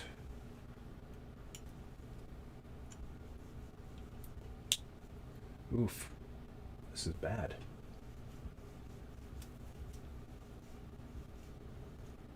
Yep, I over-torqued that one and broke it.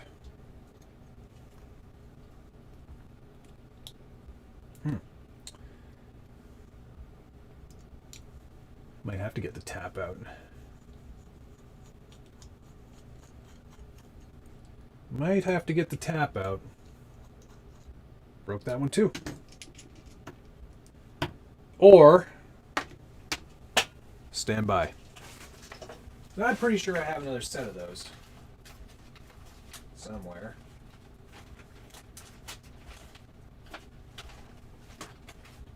Maybe I don't.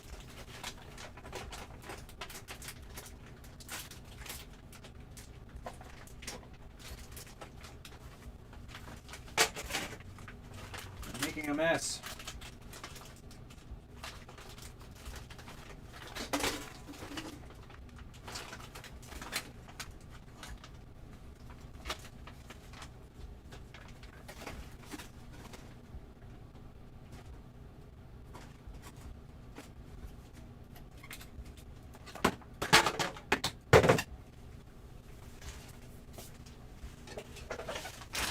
You know where I'll have one?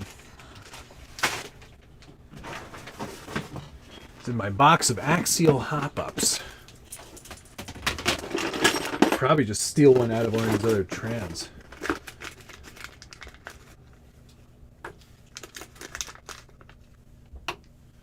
There we go. Oh, wait. Hey, even better. There's one built. So Axial is going to get a cranky letter from me. Because that's really infuriating. Yeah.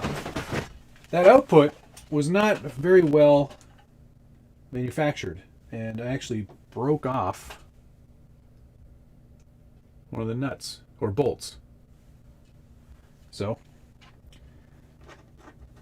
I am a little upset. See, look at that. You can see the two broken ones. Here's one I made before. Yeah, exactly. It's like a baking show. So I could use these more heavy-duty outputs. Yeah, warranty. Refund! I'm sending in a refund order. Since I broke all those screws, I'm not going to hunt for those right now either. So we'll just use this one that I pre-built from another kit. But that sucks. That sucks something big time.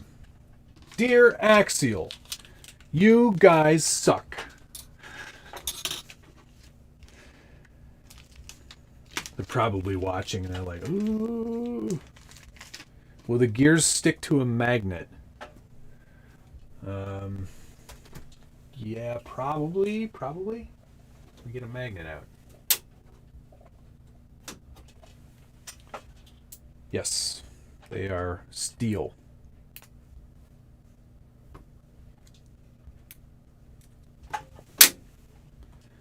All right, back to it. That's why it's handy to sometimes keep all of your old stuff that you take out. Like you're like, man, I'm upgrading this. Well, upgrade it, but keep the old one just in case. You never know.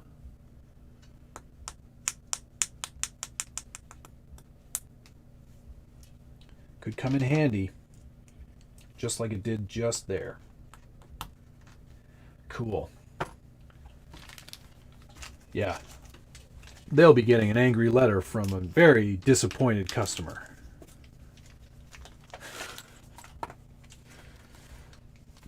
I mean, honestly, if that's the only thing that goes wrong, it's not that bad.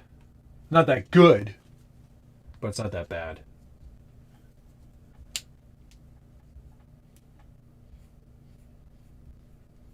I think I'm missing some stuff on hand-wound motors. Never ever are hand-wounds better? I thought hand-wound meant that they were better because they weren't wound by a machine. What do I know? Nothing. I would imagine like a pro hand-wound motor would be something you would want to have. No?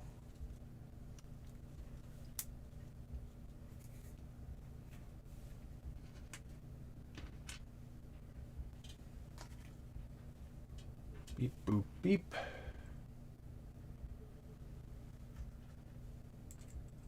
Idler gear.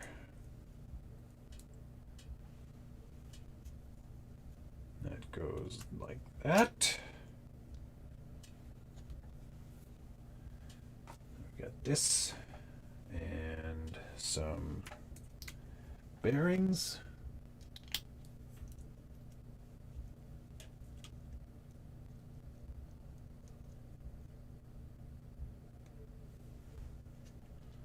Goes in there. And that's the assembly for that.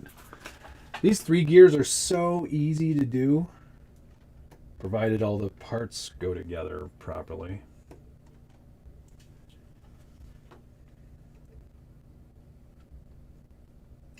Yeah, actually, I could have just taken one of the 1,700 other 3-gear transmissions that I have sitting in that hop-ups box. But no, I built this one just for everyone's entertainment.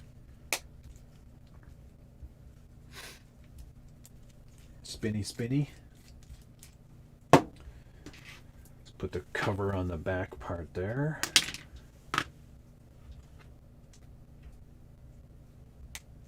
Easy peasy. Where are those screws? Here they are. 1, 2.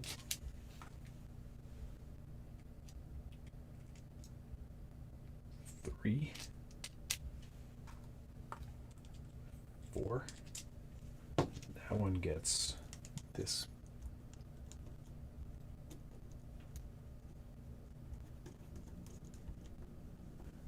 Do you have a window on hand that I polished? No, I don't. I haven't had to use that in some time, but I know I will on the Cherokee 6x6. When it's done, some of those windows were just kind of loose. Just kind of loose in the box, so they'll definitely need a polish. Yeah. All right. Plastic motor plate. Got an unexpected Christmas bonus buying a capper kit. Nice, congrats. I wish I got an unexpected Christmas bonus too, which is really, really nice. The company I work for. The beginning of the year it was pretty dodgy, man. I'm not gonna lie.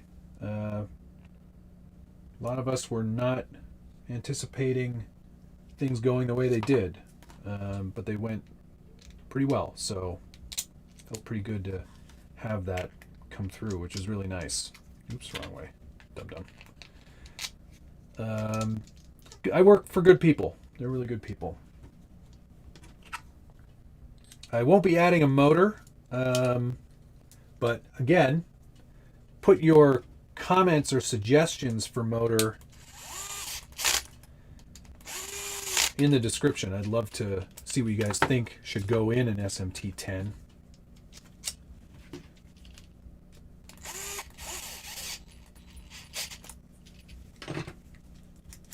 Spinny. I always check that. I don't know about you guys, but when I'm putting something together, I always want to make sure that everything spins freely before I get to the next part of the assembly.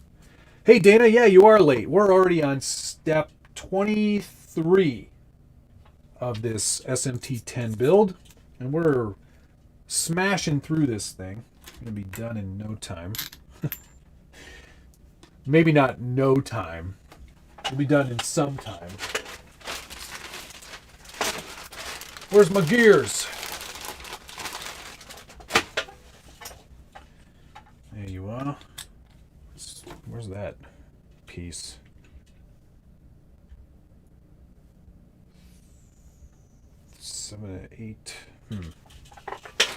Stand by.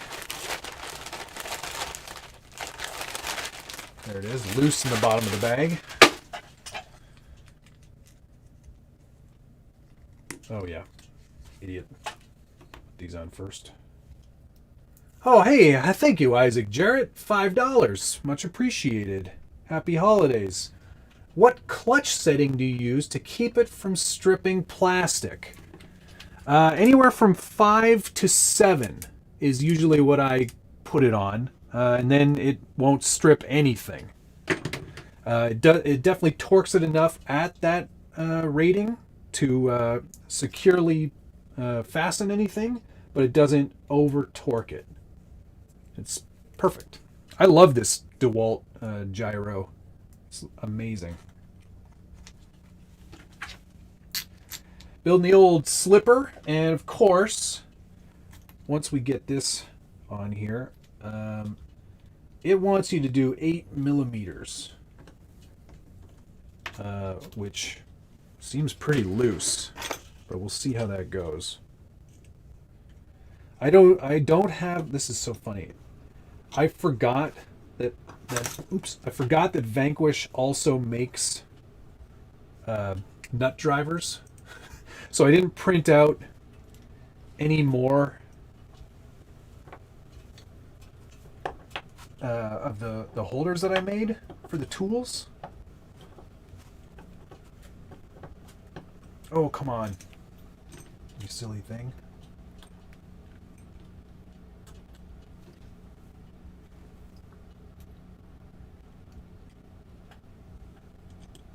Castle 1406 3800 kV. That's good. That would be good. That sounds punchy. Oh, why is this screw so difficult today? There we go. No.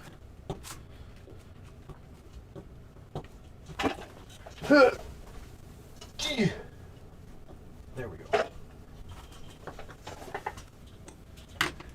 Now that I have digital calipers,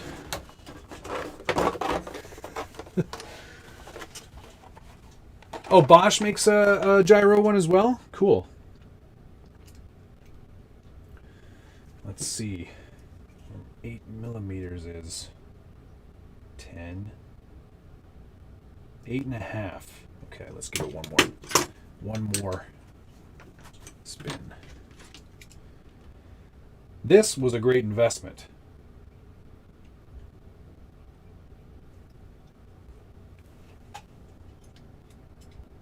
There we go. 8 millimeters.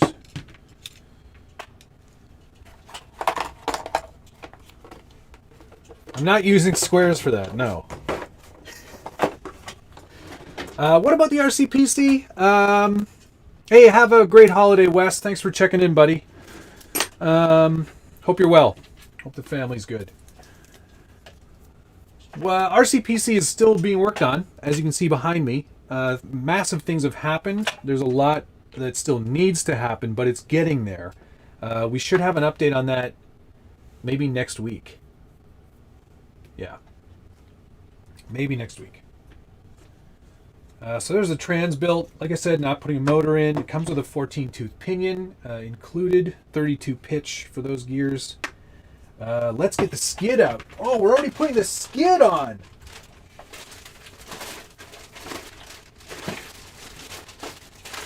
I wonder if you have to mark it up before you put it on.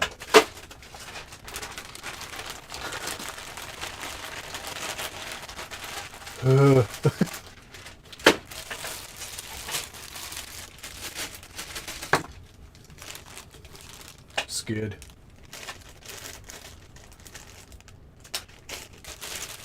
What is this piece? We'll find out later, I'm sure. All right. Line that up with the lines and the thing. I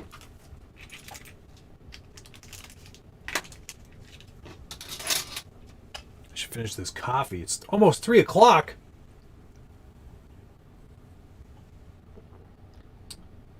What did you hear, Josh? Are you still paying attention? I didn't think you were. I need one of these and one of these. And one of these and one of these. All right.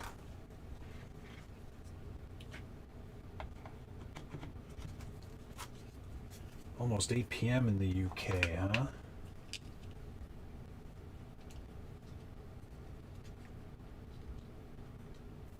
Oh, centrifugal shifting, eh? That's what most modern nitro cars use for shifting, yeah? Is that right? I had fun with that nitro. I like nitro. I like the noise. I like the messiness. I like it.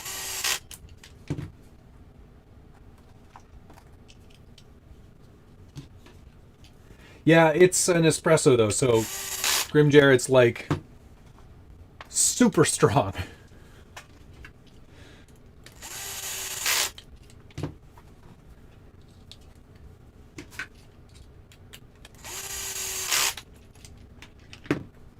Okay, what's next?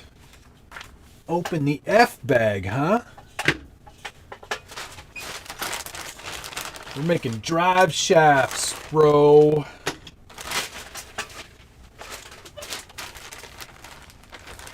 Still so many bags. 1 p.m., that must be on the West Coast, or the Best Coast.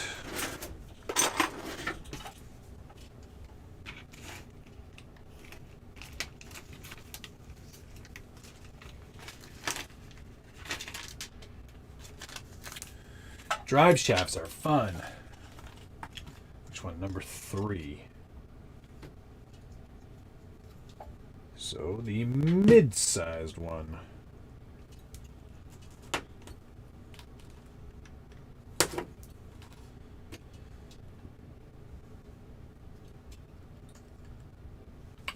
Axial's manuals are still very good.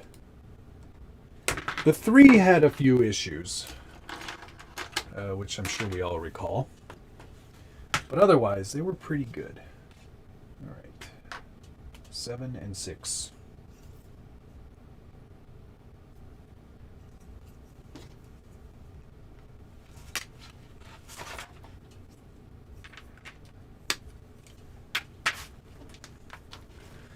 Everybody can still see everything okay and hear everything okay too.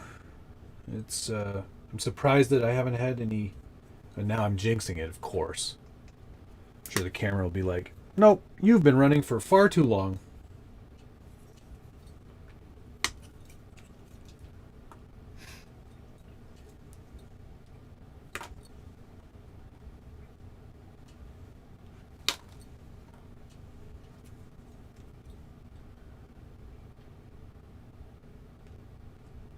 Merry Christmas, Bucks.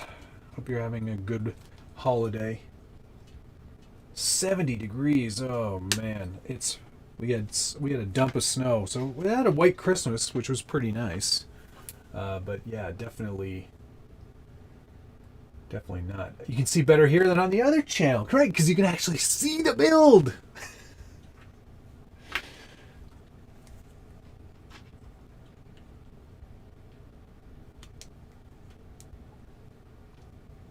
The build happening in real time.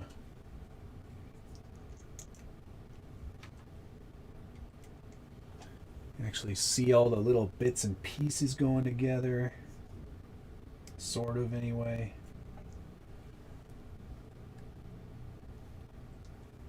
One piece you should definitely thread lock is this screw into the metal.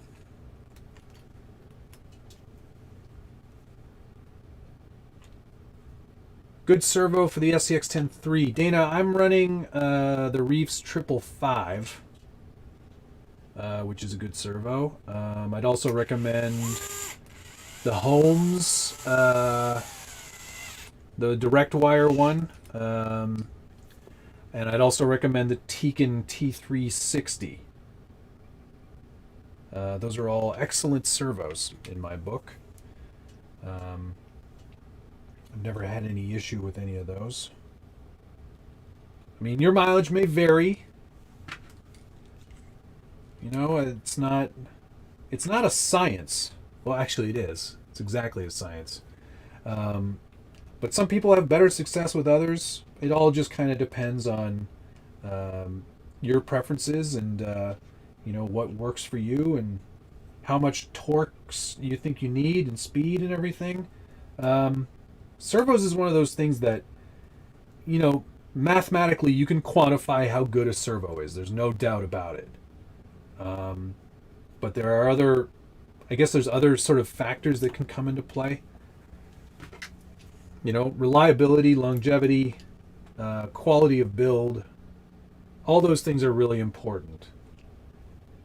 Customer service is big. So, you know, there's all different ways you can go about it. Remember to keep your drive shafts in phase. Try to do that every time I build one. And then I take it apart so when it goes on the actual truck, it's out of phase.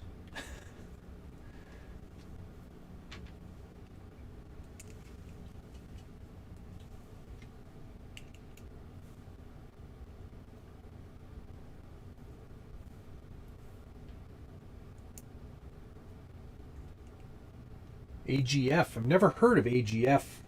There's so many servo brands out there too, and I think Josh said it best on one of maybe on the news or maybe on one of the live broadcasts. He's like, there's probably only 2 or 3 actual servo manufacturers, and they all kind of come out of those factories. They get different box or different case, different internal components. They're all basically made in 1 or 2 different places.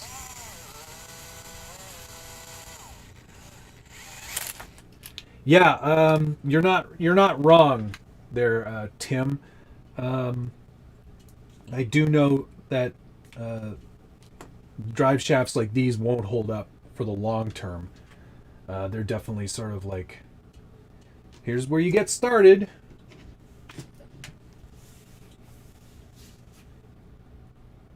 I'm missing a pin.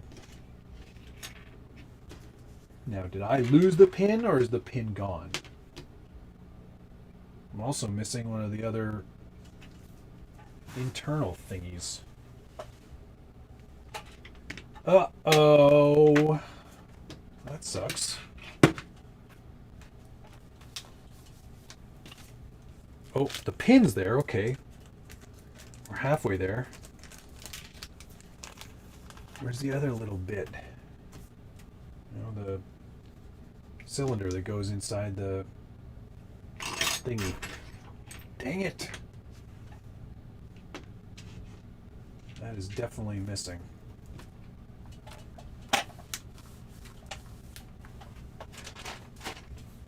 Crumbs. This is not good so far. That's really annoying. I bet you don't have one of those. Actually, yeah, I do. I've got tons of those.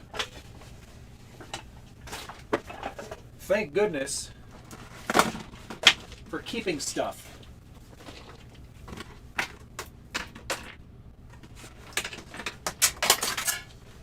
Definitely gonna have one in there.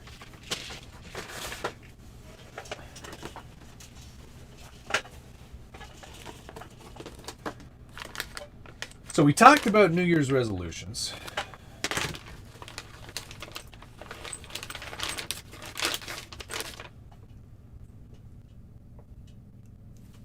This old axial plastic is blech.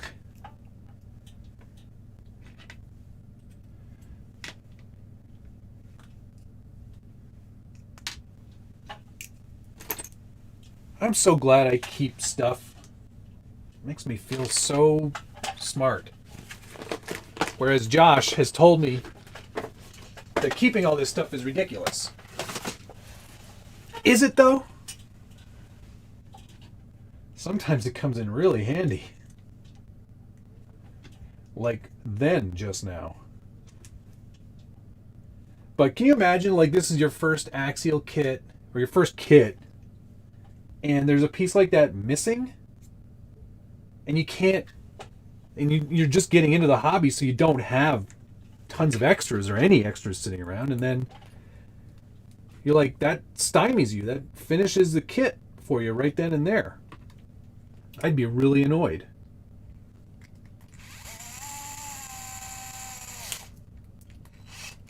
Throw it away. See? He's saying it again. But then what would you do in that case, Josh?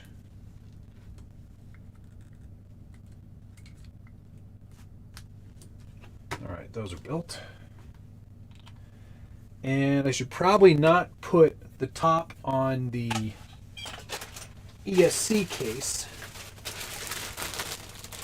We're into plastic bag 3.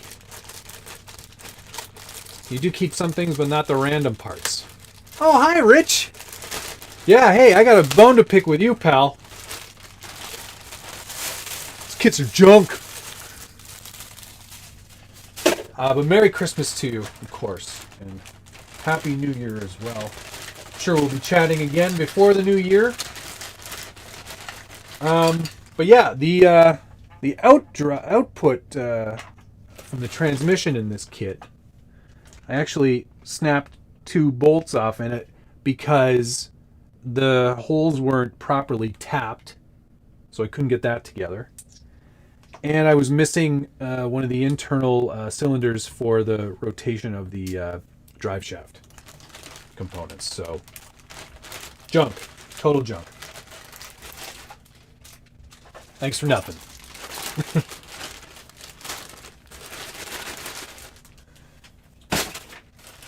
You know, the sad thing is that Rich bags all of these himself.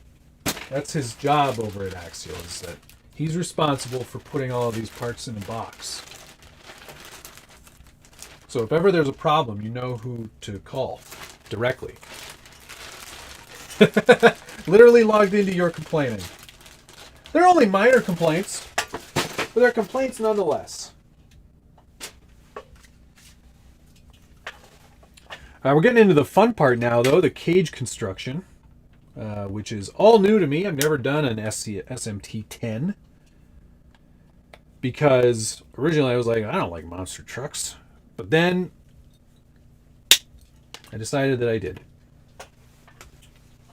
I don't know what those screws are for. I guess we'll find out in a minute. All right. This. This for now. There. This over here. Not finished this build yet. No, correct. Still many parts to go, but we're getting there. And I guess it technically won't get finished today because I'm not painting the body yet. Now we're going to leave the cover off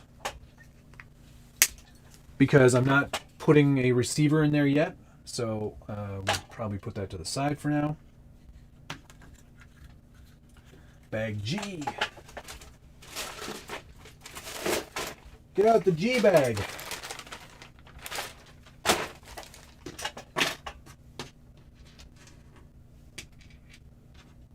don't know what these parts are for yet.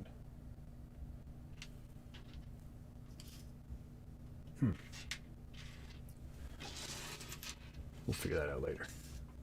I'm going to step out. Oh, have a good one, Rich. I'll be sure to put your email in the description so everyone can contact you directly. No, I won't do that. Have a great holiday, Rich. Good to see you, man. I hope everything's good in your world. 2.6. These are them. All right. Cool. Rich can't take the heat. Well, it's not like there's anything like mechanically wrong, so that's good.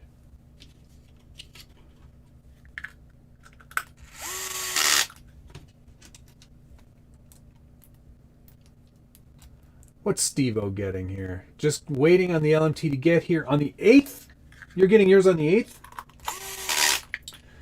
I have to check my my order, see when it's coming in. That's a nice little detail on the bottom of that big Axial logo. Alrighty, so we're skipping the ESC. Oh, cool. Here comes this part. That goes on this. This is quite the interesting bit of cage here.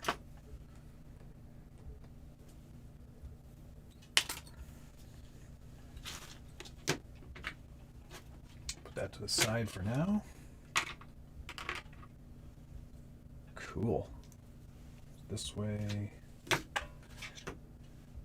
It's important to orientate everything properly. Is this the battery cage? Neat. That's kind of cool. How it has, like, I guess there's pins or something that go in there. Keep it in place. That's cool. I like that. Neato. All right. Oh, don't lose that, dummy. You're gonna try trail running your MT? No, probably not. I think I'll probably keep it more towards the stunting and jumping ramps and stuff. I think that's probably wise. That's sort of the intention of this, isn't it? It's getting chilly in here. Chilly Willy. What do we need here? M3x8s.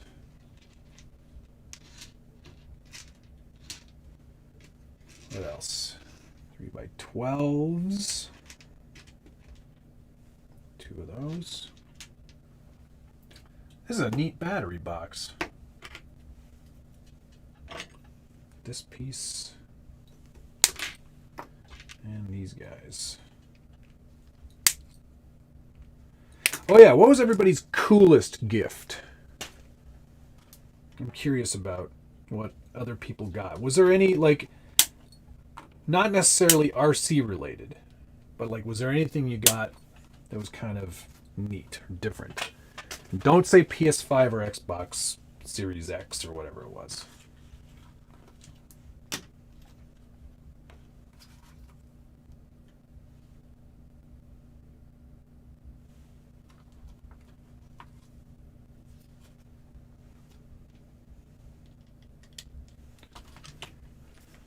Tuk Tuk t-shirt. Neat. Yeah, Snow Bash with this would be pretty fun.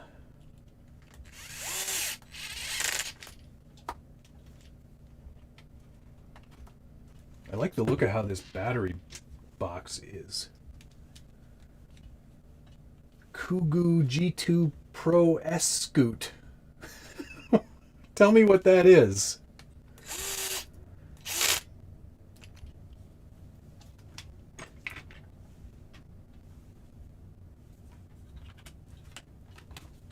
That's pretty neat. 438.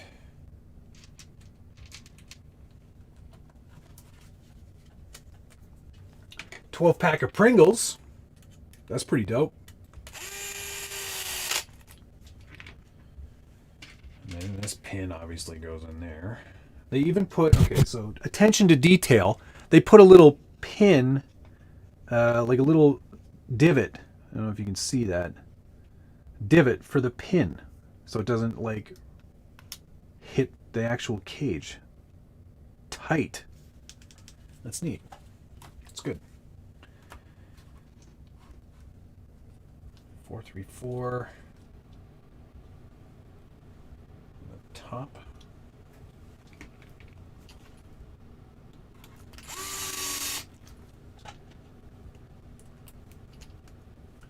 Wooden locomotive mechanical gear set. That's cool, Robert. Very neat. I ended up buying a bunch of construction, like, wood dinosaur kits to donate to, like, charity for kids, which I thought was pretty neat, too. That's cool. That's a good looking battery tray. And then I guess you can adjust it up or down if you put in like a massive 5K 4S or something. So lots of room in there. That's neat. I like that. Right on. Moving on. right side, left side, and it looks like we need the some chrome. Chrome's coming out, guys. Oof, these are shiny. Cannot say I'm a fan of all this chrome. I might have to get dulled down or something. Looks like there's a few parts to remove here. King of the Hammers baseball cap signed by Randy Slauson when he won in 2015. That is sick.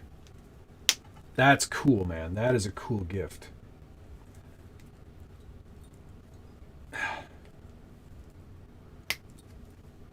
Speed parts are always chrome.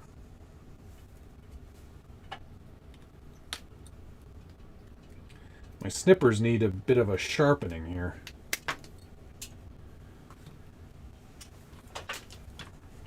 Wait, you're not supposed to remove that part. Can you imagine? I think I did that. And some fancy cheese.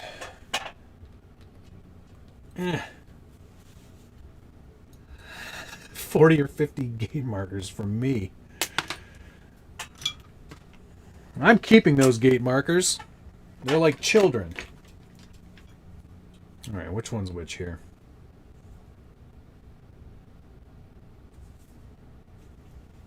Left. Right. Wait. How do you know? Okay, there we go. All right. M2 6 by 1, 2, 3. Where's the other one? 4. Got the Gen 8 for your birthday. That's nice. Happy birthday.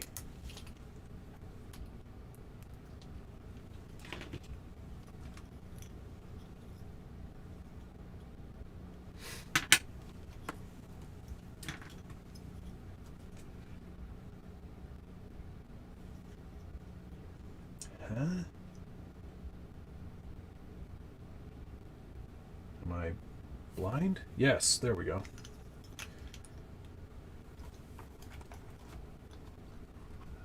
Indy Bama, it was, what's his face? Stabby Josh won the sticker envelope. And man, there are a lot of stickers in there. It's like a hefty 5 pounds worth of stickers. Brian, yes, you can see the body. Stand by. Let me just get through this step. And I will show you said body.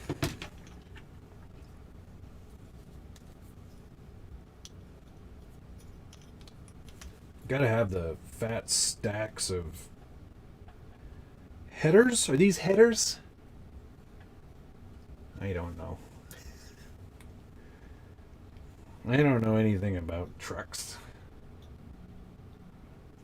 I think they're headers. Somebody tell me if these are the headers.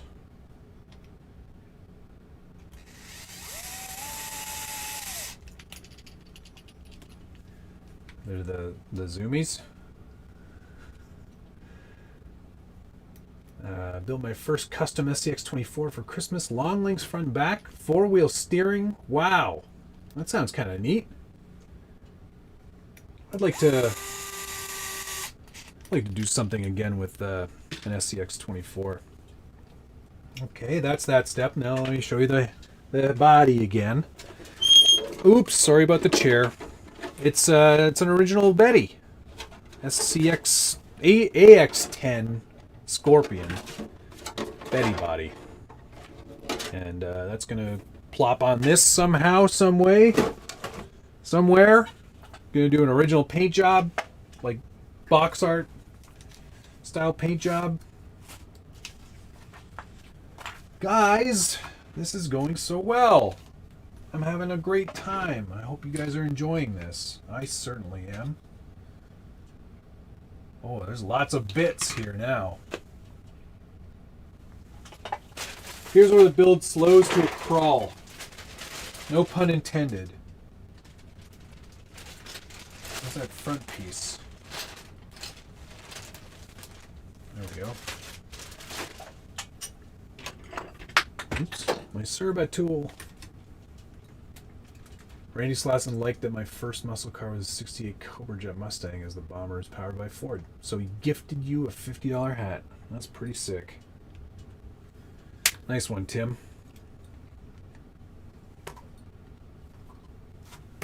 Hi, Andy. Welcome. Thanks for checking in from Barcelona. One of my favorite cities in the whole world. I absolutely loved it there.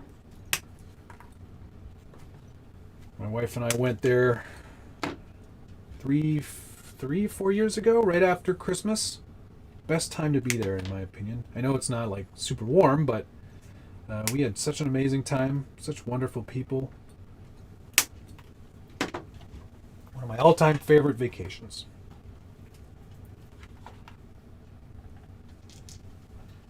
Hi, Overland RC. Hi, Chris. Hi, Timmy. Timmy, I was right there, headers. I did it. All right. Why do they show the left first when it'd be way easier to do the right? Seems strange to me. Where does this piece go? Oh, up here. 465. It's going to be one of these and one of... What? These. There we go.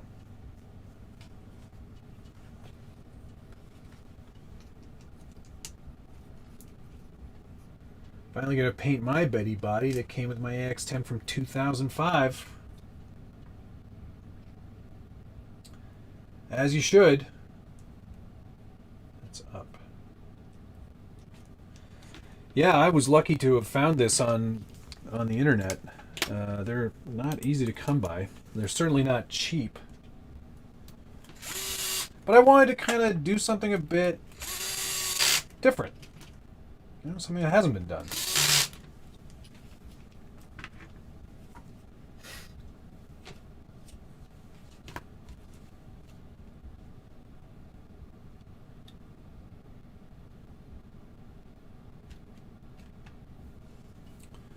Sorry, I was just putting that piece together there. Also come with the supercharger? I don't know. Yes, there is a supercharger in there. 467.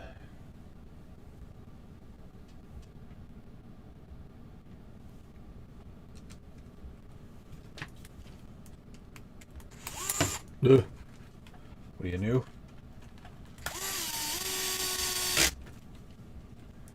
467, 436.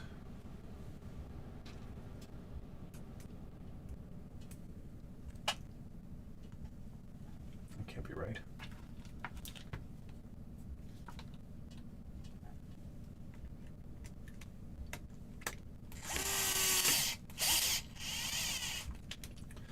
I like the look of this cage. It is very monster truck.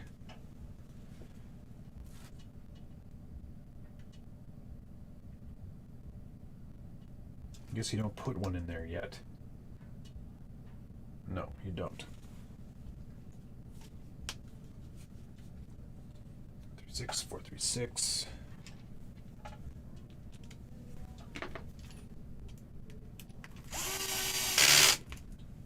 Hey Matt, does Shapeways share files for MT collector exhaust? Sorry, I don't know, Tim. Shapeways? Are you talking about someone that designs on and sells on Shapeways? Because there is nobody that is named Shapeways as far as I know, anyway.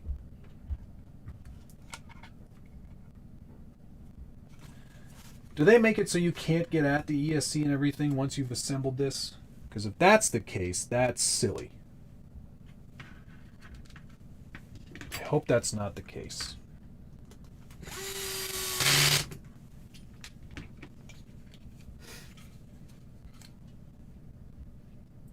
Enjoy the rest of your day there, Ryan. 467.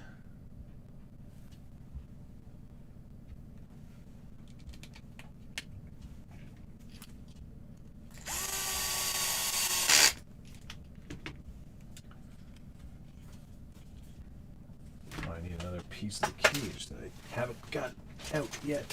Where is that? There it is. I feel like we're in the home stretch.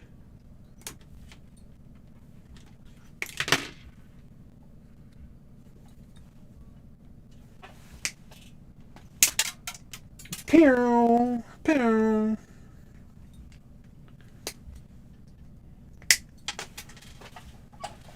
I don't care where that plastic goes. And this piece probably goes right up here, which it does. And that gets a 436, 12 mil.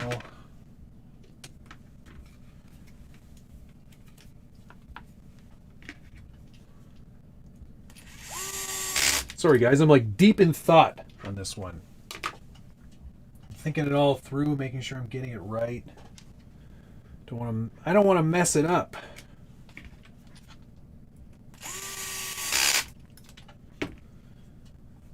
We need the front bumper. Where's that piece?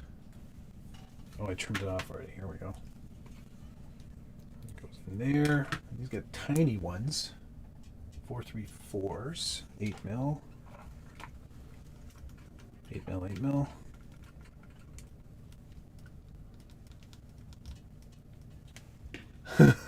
Scalar builds monster truck, loses all his scale add-ons on first jump. I'm gonna keep this one pretty light on accessories, I think. Only 2 bedrolls. Maybe no bedrolls. Okay, I think that's it for screws on this side. 1, 2, 3, 4, 5, 6, 7, 8, 9, 10, 11. 1, 2, 3, 4, 5, 6, 7, 8, 9, 10, 11. Yeah. Oh, hi Dale C. $5. Found this hobby in February and soon after you and Josh's channel. Thank you for the last year's content. Thank you for all the laughs and looking forward to more. Thank you, Dale, for watching, and congratulations on your VS410. Did you get a Pro or did you get an Ultra? I wasn't paying close enough attention to know which one Josh was building for you, but that is pretty cool that you got him to build one for you.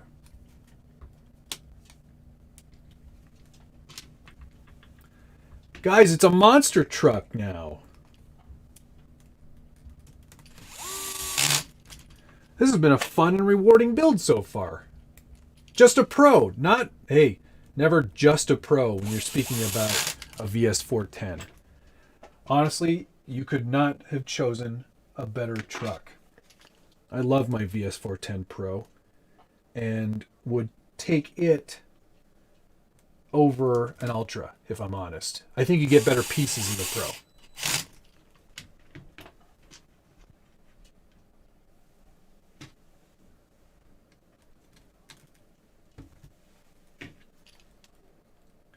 More like Monster Turk. That is correct. This is definitely not a Jerp. It's more of a Turk than a Jerp. Oh, it looks like if you don't put the interior in, there's tons of room to get at your ESC and receiver. So I forget that there isn't like a body that comes with this one. Yeah, don't say just a Pro. It's better than the Ultra. Absolutely. Bob, I'm glad we all missed the D-bag. I don't think I could have dealt with that today.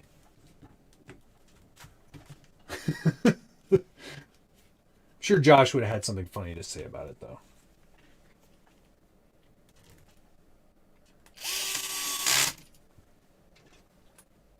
This has been, so far, a very rewarding build, I must say.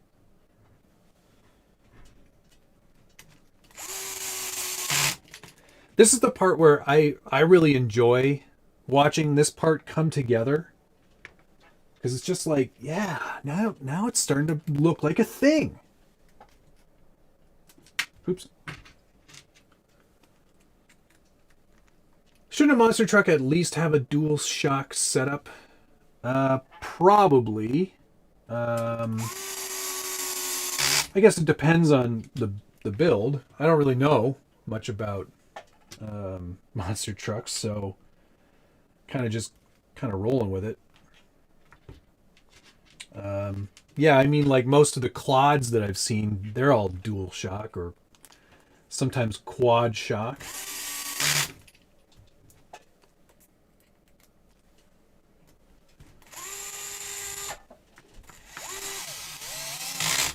Okay, let's count the screws on this side. 1, 2, 3, 4, 5. Oh, I'm missing one. Whoops.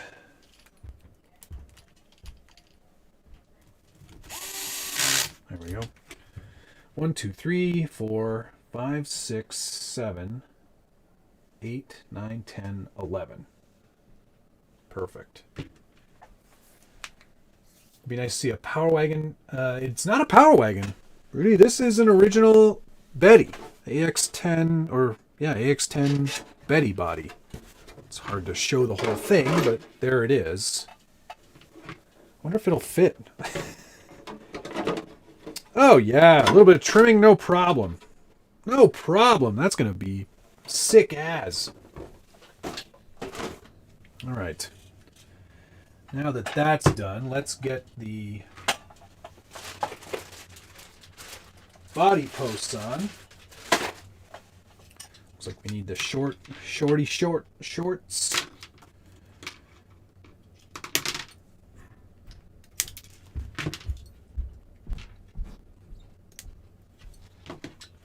Like a glove. It's almost as if they meant for that to happen, which I highly doubt they would have. Because there's only like 15 years between those. Doink. Doink. What box am I opening? What bag? H. Oh, we still have to put together the sway bar. Darn it. Hack it up, baby. Oh, we be hacking. Don't even worry about that. No, I don't think we'll need to hack it up. How do these go in? You have to put them in from... Oh, I see. That's cool. Change shock positions, get an aftermarket shock position towers to run dual shocks, but I think single for 5-6 pound truck is plenty. I think you're probably right.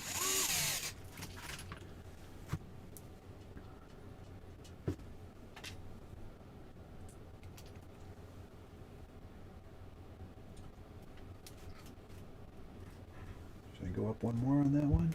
Yes. I guess because you're running those lower traction or trailing arms, you could run dual shock. And I bet you there's just probably a different mount option to get your dual shock. Or actually, is that what that's for? You run dual shocks like that? Or, I mean, like this? That's probably it, right? That's pretty cool. I can dig it.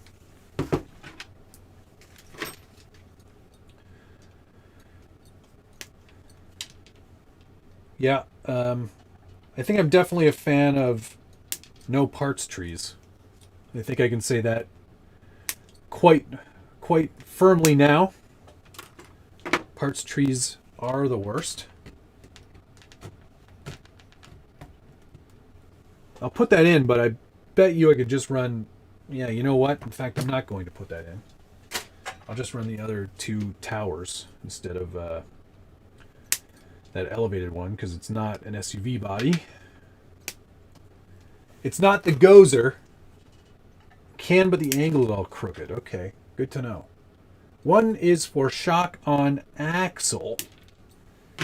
Oh, thank you, Josh.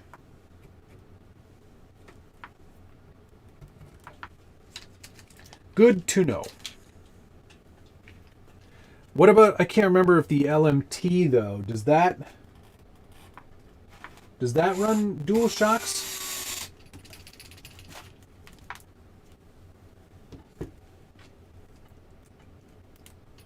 Anybody remember?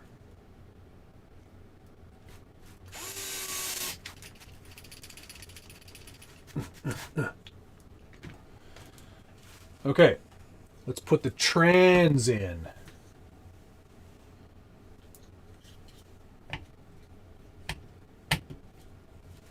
Sweet. Don't screw it in yet, though.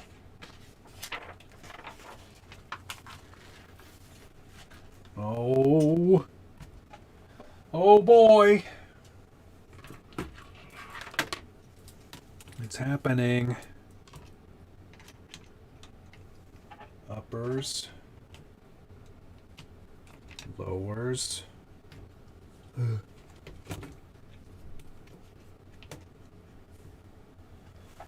What do we need here?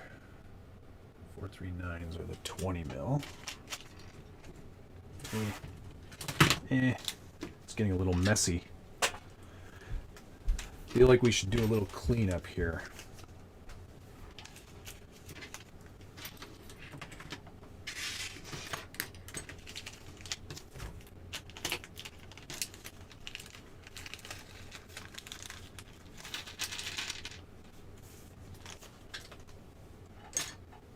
It's not that messy. It's messy, but it's not like unbearable. I did a huge like workshop cleanup to kind of go, yeah, it's time to get rid of some stuff. I was like, yeah, we're getting close to the end here. Kevin, you haven't missed it. I just haven't decided on a power system yet.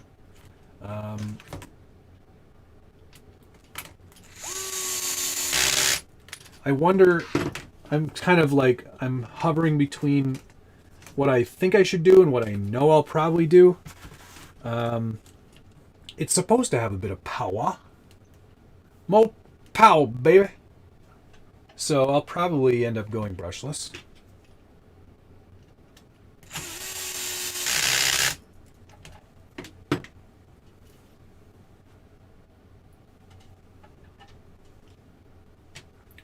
But I don't know yet. I'm not sure. Which one do they want this in? Most rearward.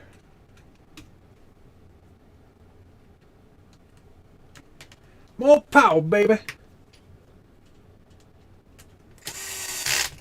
I'm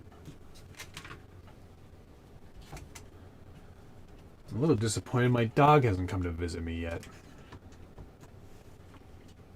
He's probably busy. Just being with his mom. Putting a 65 Chevy C10 on your SMT10. That's a good choice, Tim.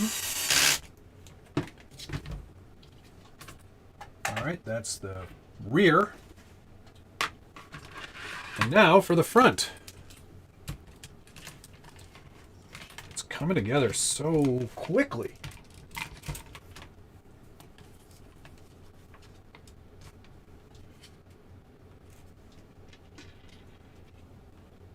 And you can't really see this part. So let me try to move things around so you can. There we go.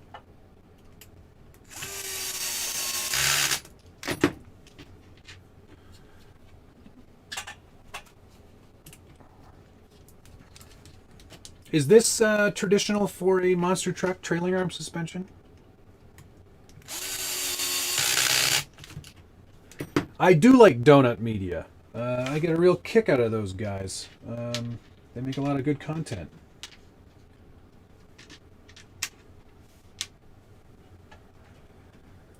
I first started watching, you know, I think it was like Everything You Needed to Know About Blank.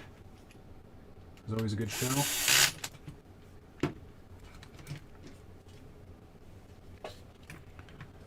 Yeah, Donut is awesome. All the Hoonigan stuff lately has just been awesome.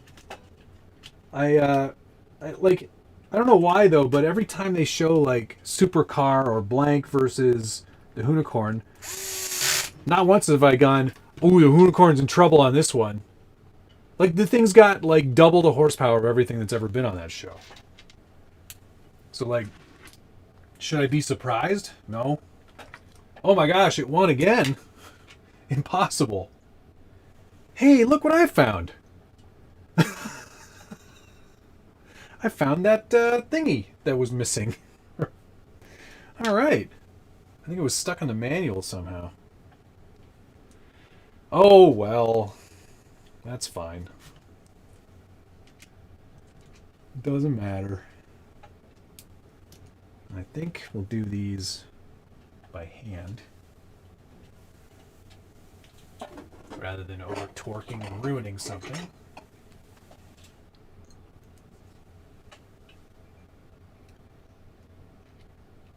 Beep, boop, beep.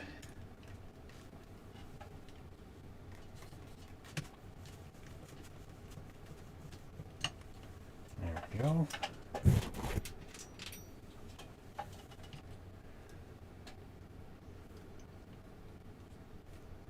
Aside from the Audi and the four-rotor, everything else was picked because it would lose. Yeah, I think you made a good point there, Blue Dooley. It was kind of like okay, it would have been so much better if there was actually a challenge for it, right? Like that Audi got close, but only if it had the rolling start.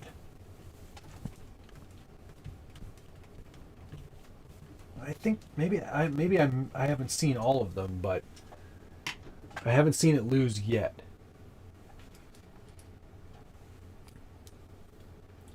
The trophy truck was pretty fun. That truck was sick. It did like the 3-wheel liftoff, which I thought was awesome.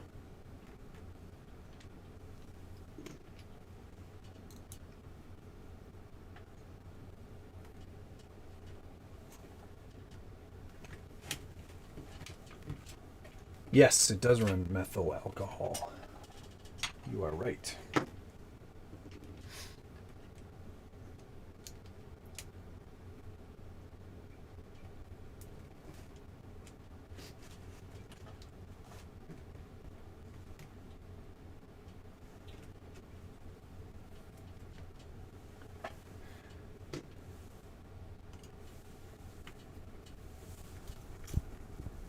Yes, Vidjo, get started on that letter to Rich. Dearest Axial, I am angered.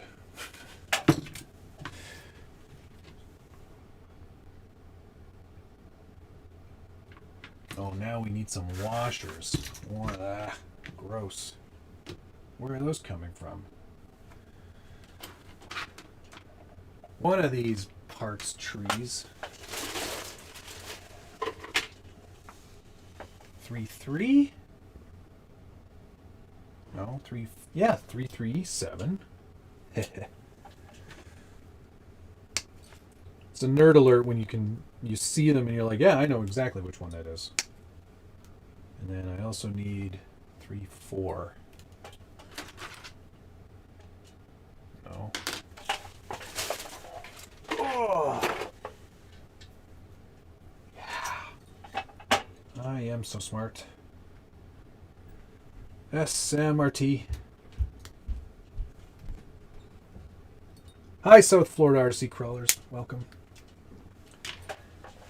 Hope you're having a great 439. This guy. All right. Boom. And then put the screw in first.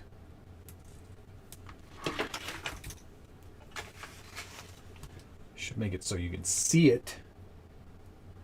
This guy, then this guy, then this guy.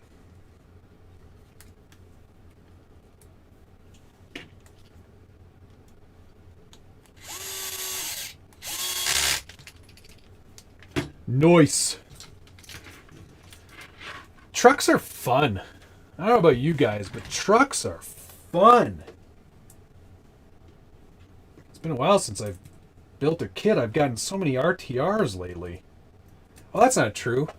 The G-Made Buffalo, that was definitely a kit. And a challenging fun kit. This one's just like, it's like, hey, you want to build a kit? All right. Have at it.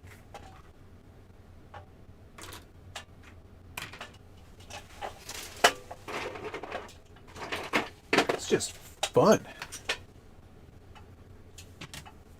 It's like, hey, what are you doing on Saturday? Nothing? Want to build a monster truck? Hey, kids.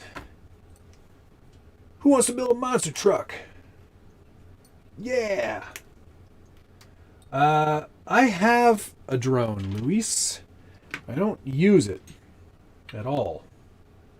Not because I don't want to. I think it's just I'm not really set up to do it. I'm not qualified or interested to get super qualified. I've got other things on the go, and that keeps me pretty busy. So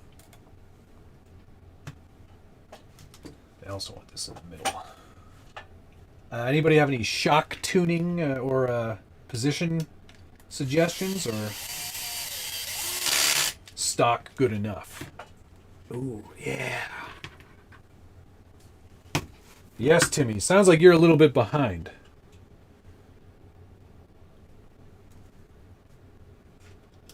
But it does fit like a dream. Loved catching up with your shootout with Matt on the... Oh, you mean Josh on the U4 challenge. Yeah, that was fun. Ultra Fusion.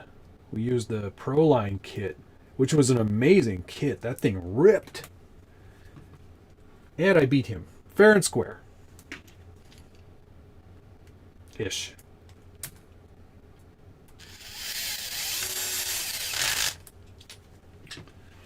Monster truck. It's time to get jamming on some monster jams. Look at that. False? Listen, if you want to finally admit to your cheating, good. That is all. All right, where are my parts? Here we go. Let's build. Let's build an anti. What is this called? I can't remember. Anti-roll bar. No. You know, this thing. Is that shock mounted right? Oops. Thank you, Brett. What a goof. Nice try, dummy. That's better. That's better. That's more like it. Sway bar. Thank you, guys. Thank you. Anti-sway bar.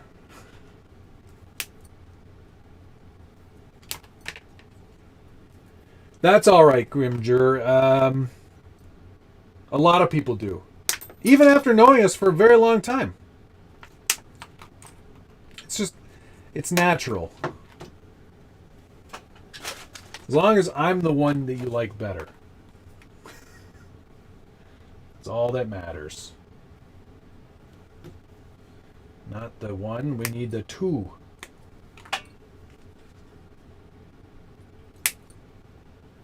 So, okay, here's a question. If Josh hates drivers so much, would he put a driver in this truck?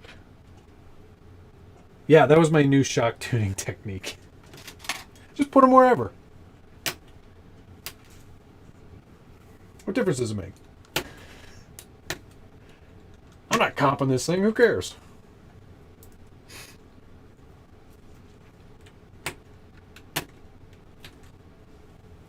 I think I'm not going to get a TV. I think I've decided. I don't need one. The stock Lexan interior is great. Have you built one of these before, Josh?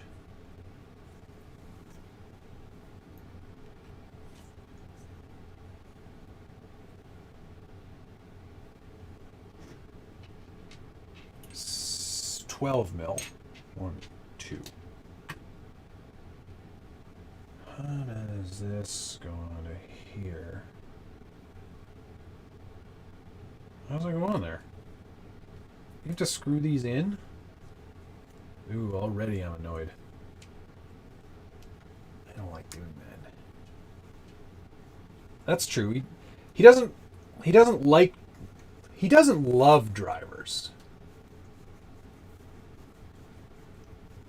Molded interiors are great because you don't have to play with dolls.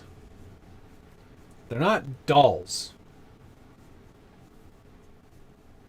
Josh also says rough.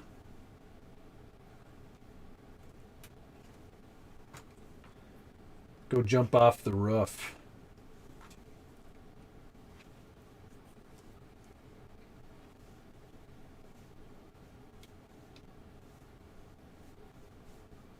This interior is awesome. You get a lot with this truck. Axial nailed it. I wish Rich was on right now to hear me say that.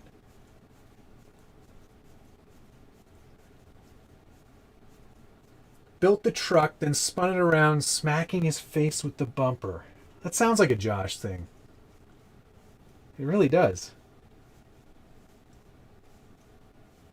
Almost there. One more turn. Let's build these guys. We're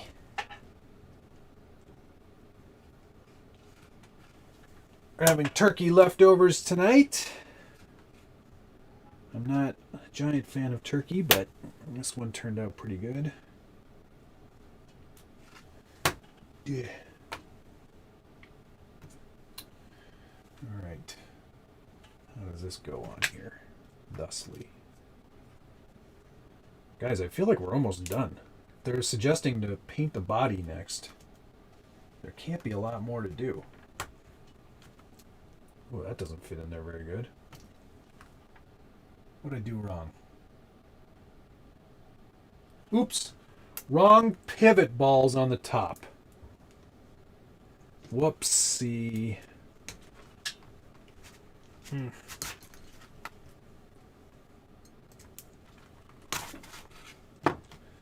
Dolls aren't for everyone. There they are. Cute little things.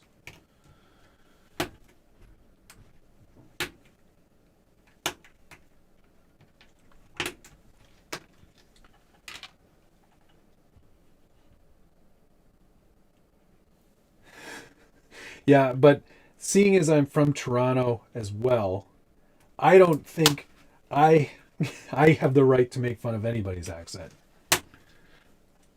Mine's definitely just as very much unique, I'd say.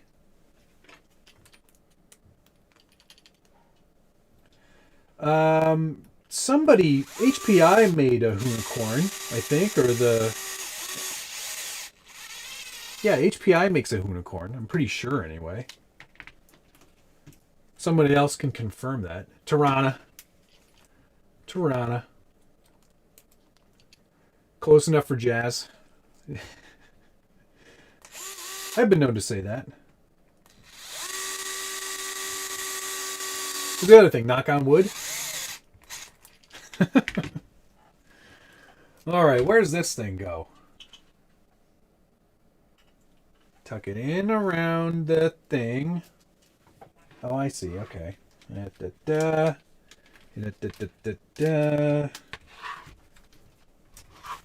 Could this be any more complicated? There we go. That goes in there. And then you gotta take those pieces. Where are those? Here they are. 3 and 4. 3 and 4. They give you lots of those. They made the Focus as well. That's true. You could get the... Did they do the WB in Nitro? I think they did a Nitro version of that one too. So focused on the build. I just read your hat. Yeah. It's my Hoonigan hat. And then this obviously goes over here, and that tucks into that. Oh, that's pretty trick. 465, 467. 465, 467.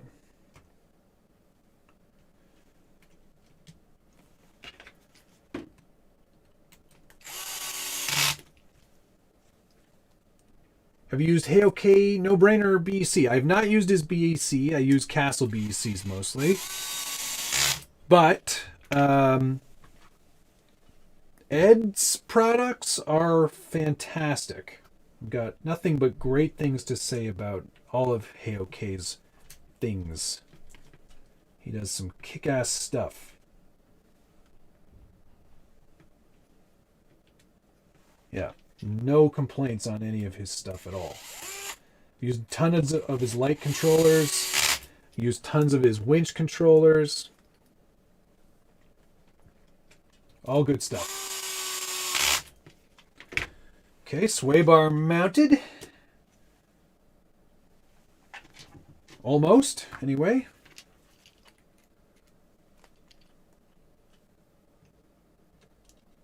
Anyone with the SSD Trail King transmission? Yes, I have one. Do you have a question, Alex?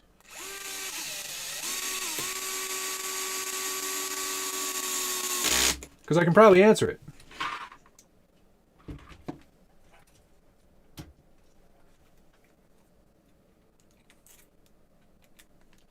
I built the SMT10 a few months ago. Good luck finishing it. I'm almost done.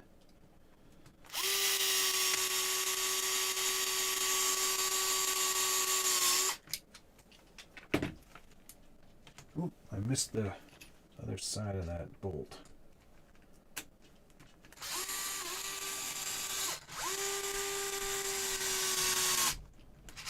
There we go. Ooh, it's feeling good. Okay, so we're going to skip the bod or the interior and the stickers and putting it in. I don't need it right now. Let's get to the rest of the cage here. Not done until the first run. That's true.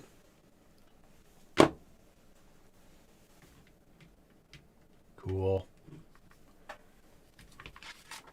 A little harder to see this part because it's way up top. Because I could try moving the camera up and consider that. Let's just get this part done. This definitely adds some rigidity. Cool. What do we need there? 436. Am I opening a new bag?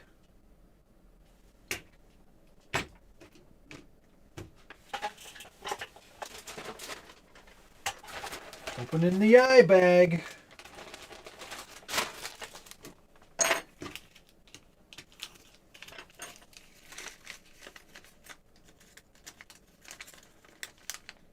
Came with a broken front link. Well, that's too bad.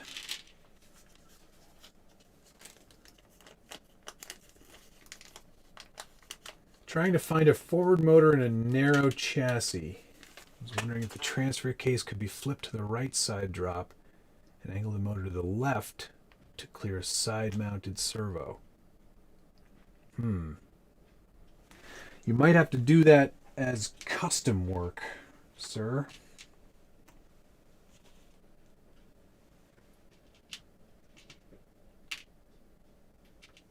I think I hear my dog. And my wife. Hi there. Come on in. Come on up here. No? He wore boots. Oh, he did, eh? He's very good about it. Well, that's good. Hey. You can't see him, but he's here. Would you be so kind as to bring me a beverage, please? Like an adult pop kind? An adult beverage should be great, yeah. Thank you. She's not coming on. Hey, come up here. Come up here and say hello. Are you having a hard time figuring out how? No, that's not going to do it. You're going to have to go back up, back up, back up, back up. No, this way. Back up. Oh, boy. I'm trapped. Come up here. Here, I will help you. Oof. Oh. You couldn't be any more awkward right now. There you go. Yeah. You're a good puppy. He's my Christmas boy. Okay. Say bye-bye. See you later. Ding dong. What a good ding dong, though. Oh, this dog, he doesn't need treats. He'll just show up and be like, hey, I love you, Dad. Where's the other one of those? Oops, that's the wrong size. That's why. Thank you so much. I don't know. Maybe another hour? If that. Getting the whole thing done, too. Right near and come over at like 7. Yeah. Sounds great. Oh, I didn't have a treat to give him. I don't keep treats around for him. I don't know why. He's not motivated. He is motivated by food, just like any dog, but I don't reward him for just like hanging out. He is a very well-trained dog, though. He's good.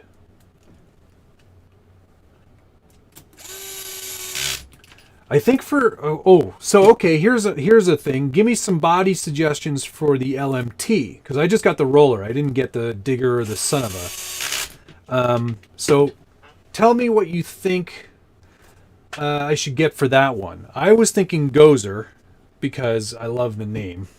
Or the Lloyd, perhaps. Louis Longageek. Louis Longageek. You must be from Norway, I'm going to guess. Or Sweden, perhaps. A Nordic country, definitely. Clear panels. Where are my clear panels at? Where are the clear panels, guys? Do they come in a bag? I need the J bag here in a minute.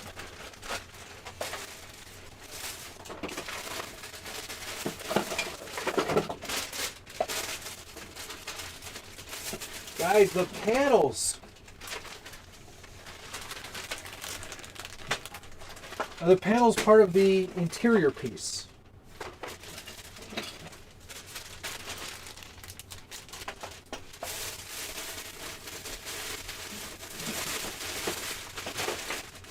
Can't seem to find the interior piece either. Oh, I left it in here. There they are, yes. Okay. Almost had a little fit.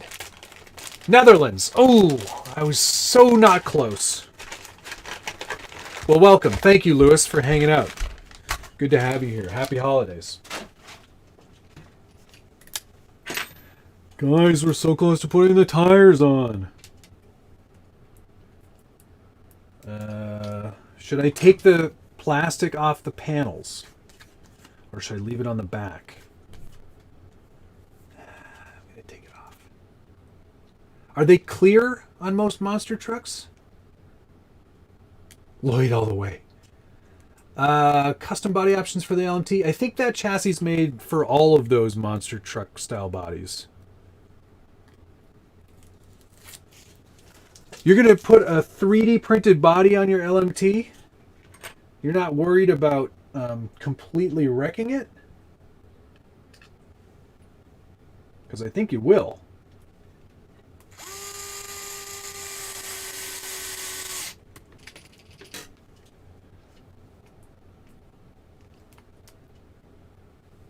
Yes, they're clear. Okay, cool. I've got a lot of those little sponsor stickers and stuff. So I think I'll decal this up appropriately.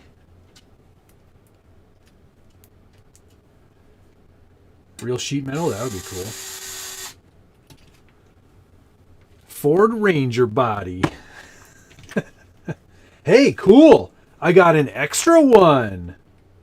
Giveaway!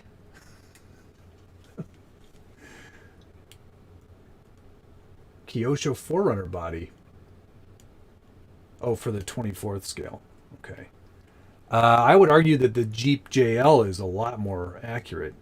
Well, as accurate for the 24th scale stuff.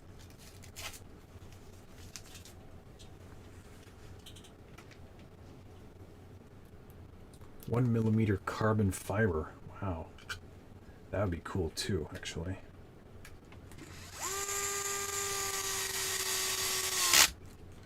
I can't believe I finished the whole thing. I'm honestly kind of shocked. Bigfoot, yeah, that's a good choice too. I feel like the LMT, I might do a bit of a Scale Builders Guild theme somehow. Like get the logo in there somewhere maybe. Kind of want to make it feel a little Scale Builders Guild-esque. Cool, okay. What's next? Let's put some panels on, or tires on. Are we there already? Holy cow, we are. Sweet. I think I can probably figure that out on my own. I don't think I need the manual for that. Let's just put the manual away. Add it to my collection of manuals. Josh probably also throws his manuals away. Whereas I don't know, I keep all of that stuff. I'm a kook. What can I say?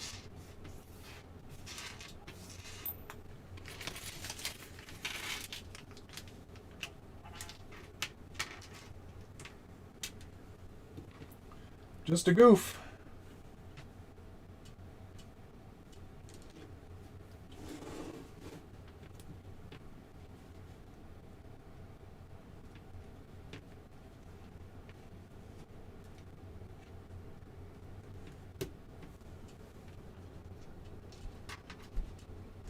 Just do a grub screw on these.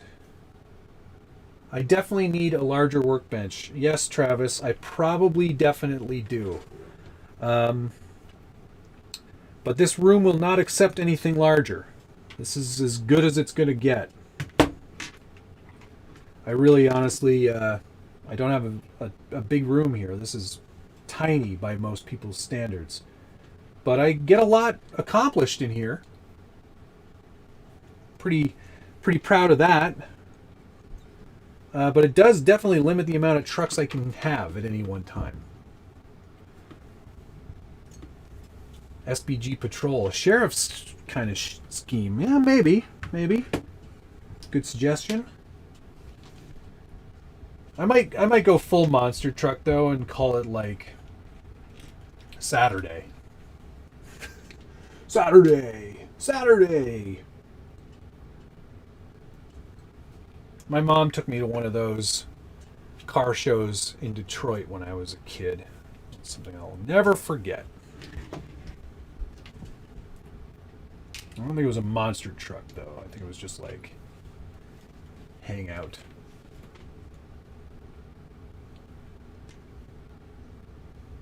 Look at old cars and hot rods and stuff. It was pretty Pretty fun for a kid.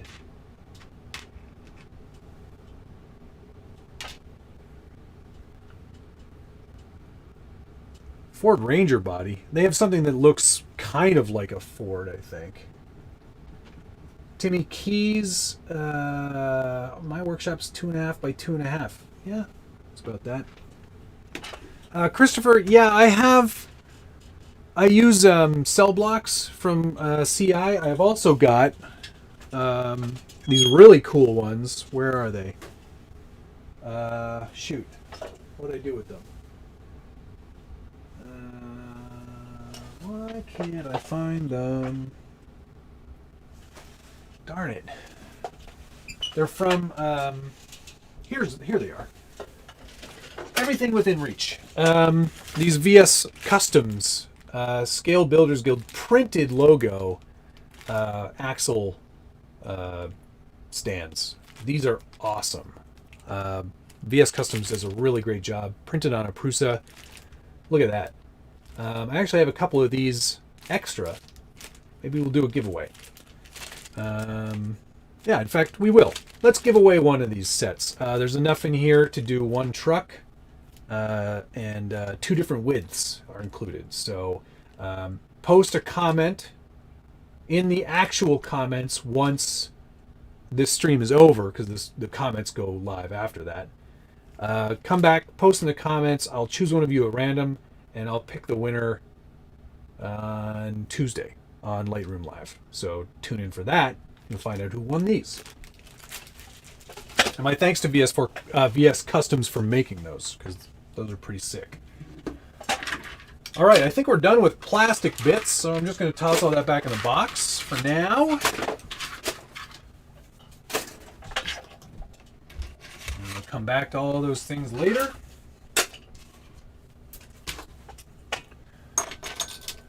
And let's put some wheels and tires on. Now, the appropriate direction is for this facing forward, so it rotates that way. Yes? Tell me if I'm right on that. I think I am.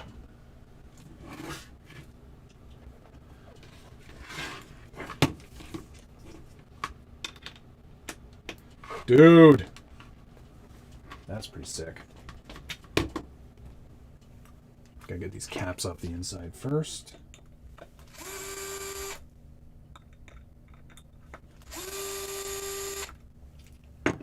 There is no arrow. These are arrow-less.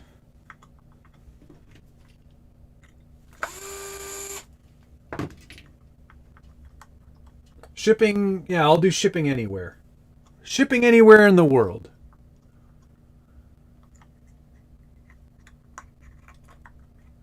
Arrow forward for fun, arrow backward for work. Now, they give you the wrong kind of hex for these? Probably. Nope, they didn't. Axial SMT.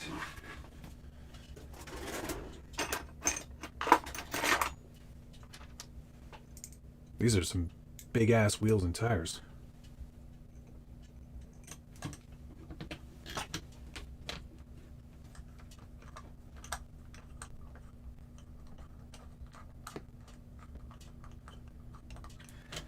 Oh, silly me.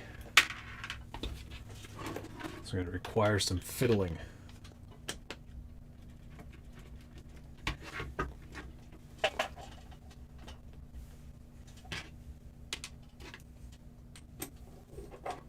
She forgot. Oh, no, she didn't. She brought it. She brought it. I just reached over to get it yet. Oh, what the hell?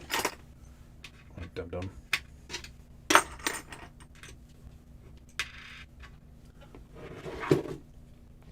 Double nut. These are meaty. It's a meaty. Oh. I will say, the hex is so deep. How deep is it? It's so deep that it's really hard to get on there. This is awkward at best.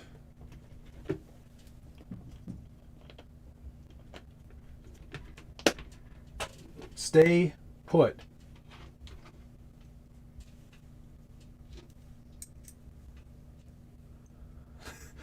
Those tires look like broken axles. We'll see.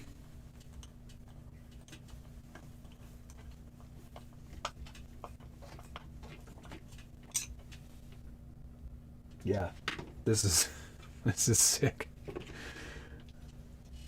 We're gonna be breaking something. Oh yes. But they make these for monster trucks, so they have to work.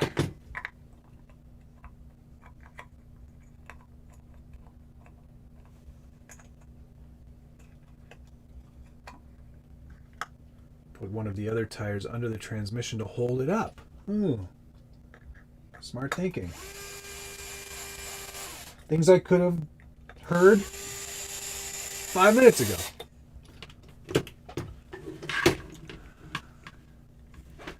They probably could have gone a little bit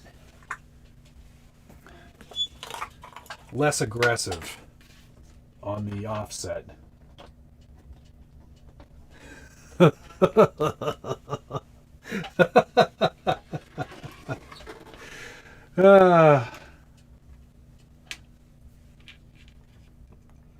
at how wide that is.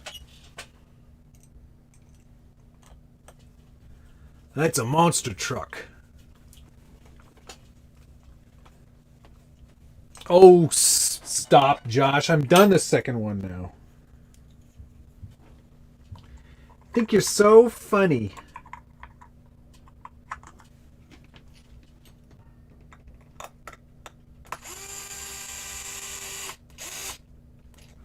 Oh, good point.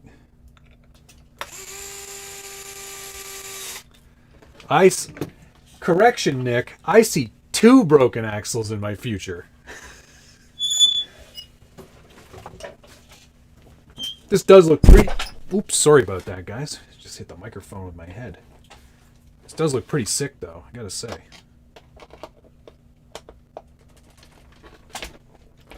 Sick.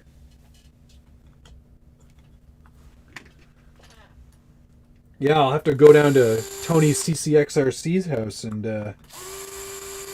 he can teach me how to jam the monsters.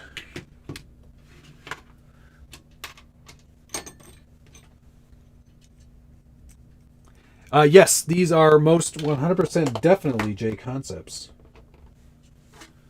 The Firestorms.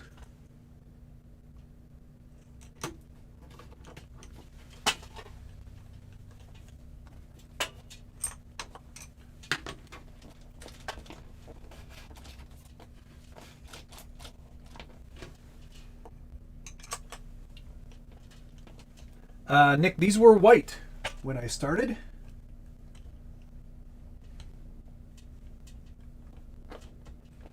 And then I made them neon green. I think they turned out pretty good too.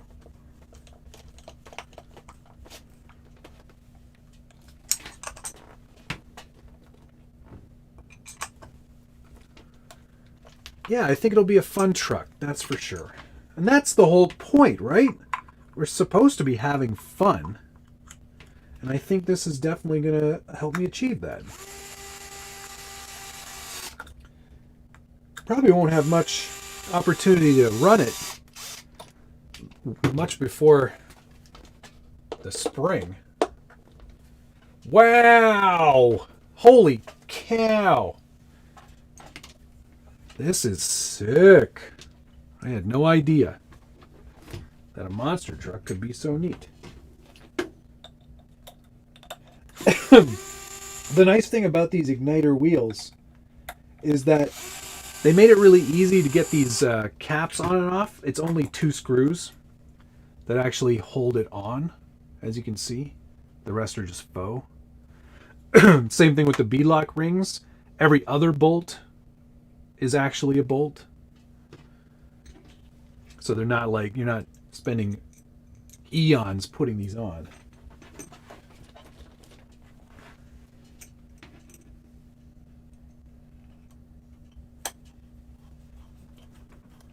Freaking sweet is right.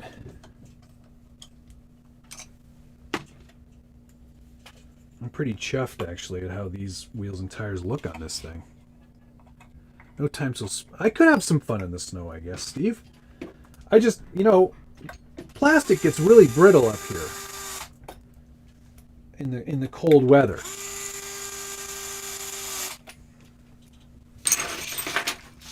There we go. Monster truck. Wow. They don't hit the sway bars, or they don't hit the trailing arms, so that's good.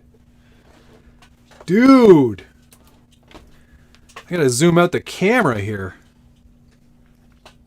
Get further back. There we go.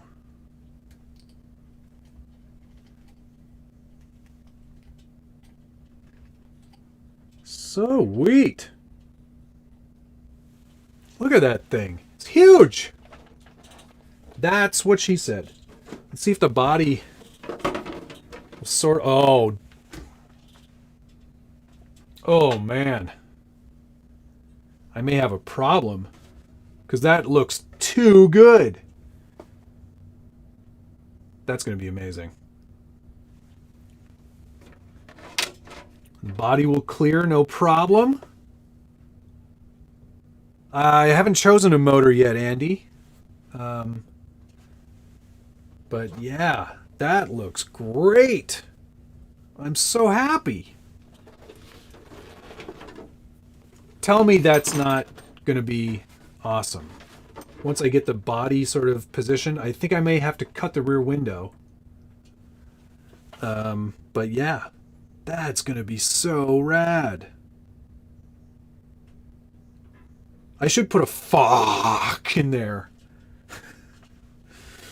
2.6s is the way to go. 100%. The wheels and tires that are included, in my opinion, don't give it enough heft. Let's see, how many... Look at that. So cool.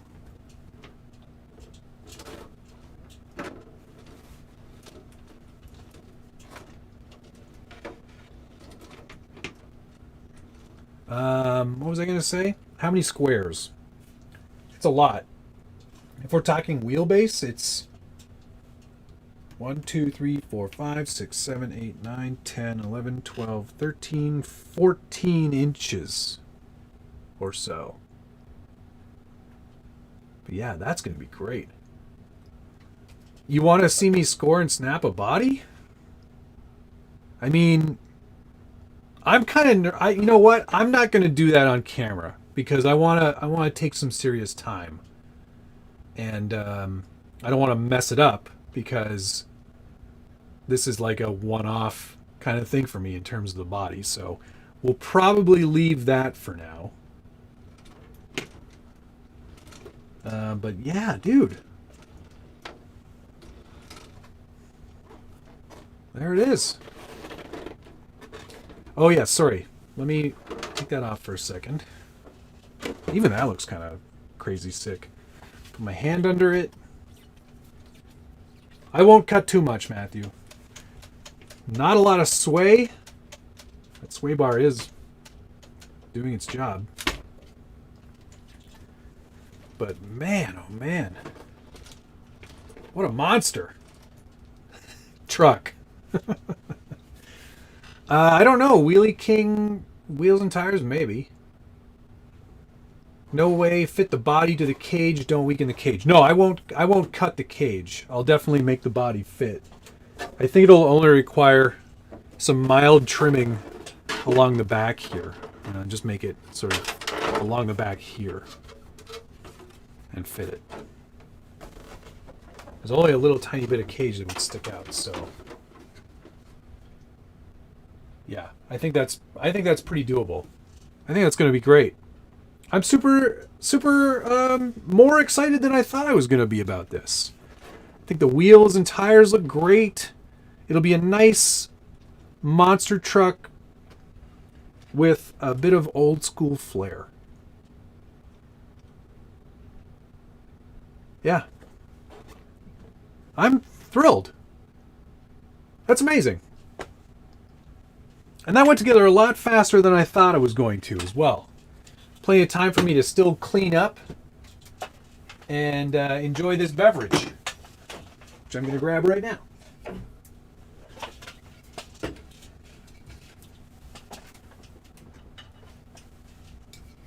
So cheers to you guys. Happy holidays.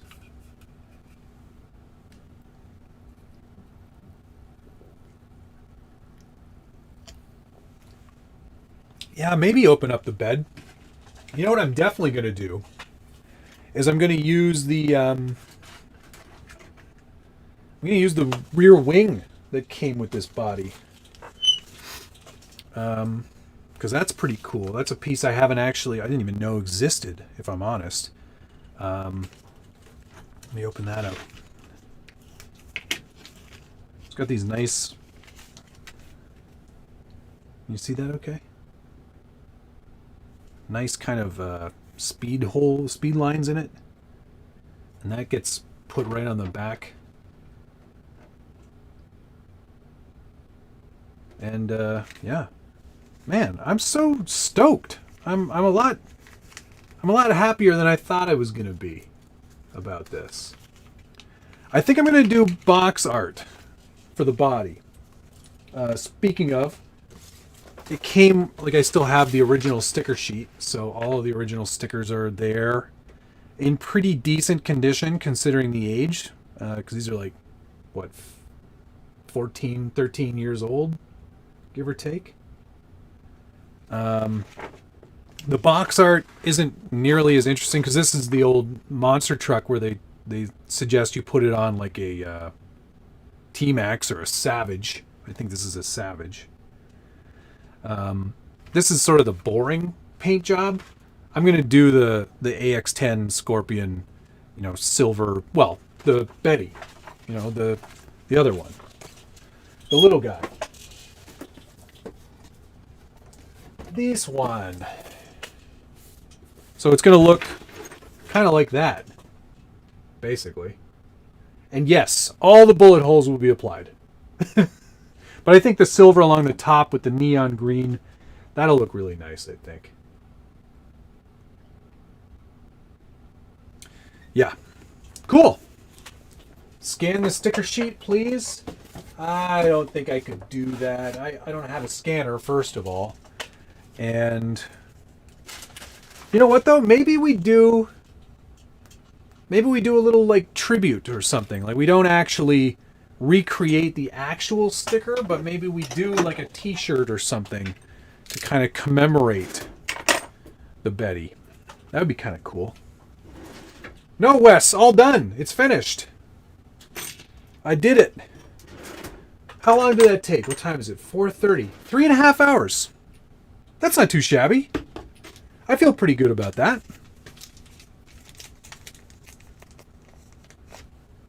Put shocks on axles or leave trailing arm? I think leave trailing arm for now.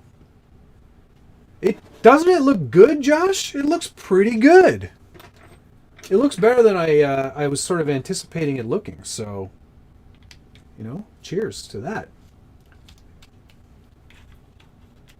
Oh, a year in review build video. Wes, you've got tons of builds, so I'm sure that took a long time. I have to go back and watch some more of your videos because I've definitely missed more than I've been able to watch. Well, guys, t-shirt with the Betty on it, that would be pretty sick. I'll see if I can get some loose approvals for that. Maybe I'll do that. Kevin H, you probably saw it over there, and that's why you're asking. I use the Pash Talon. It's a dual action, so,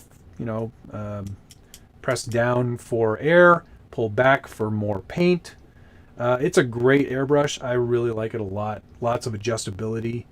You can change how much flow you get just by going there, and then it only pulls back so far. Really nice. I like it a lot. The Betty body, I think, will definitely be the shelf body. We'll come up with some other body to run as well. But, man, darn if I'm not, thrilled about that. They're great. B17 Betty toque. Yeah, oh, that's right. I do have to get on the toque train. I did promise I was going to do that. I will do that. I will, in fact, go do that right now. Or soon, anyway.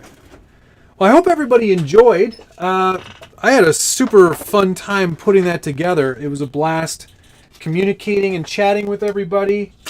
And I look forward to doing something like this again. Be sure to tune in on Tuesday for Lightroom Live. I owe some people some photos, and I'll be correcting new ones. And yeah, I think that's it. Thanks so much, everybody, for watching on this Saturday after Christmas, Boxing Day here in Canada and the UK. Hope everyone has a safe and happy holiday. Gustavo, in terms of the compressor, I bought it on Amazon. I couldn't tell you exactly which one it is or how it works. I think that's going to do it. So thanks, everybody. Take care of yourselves. Be well. See you on Tuesday.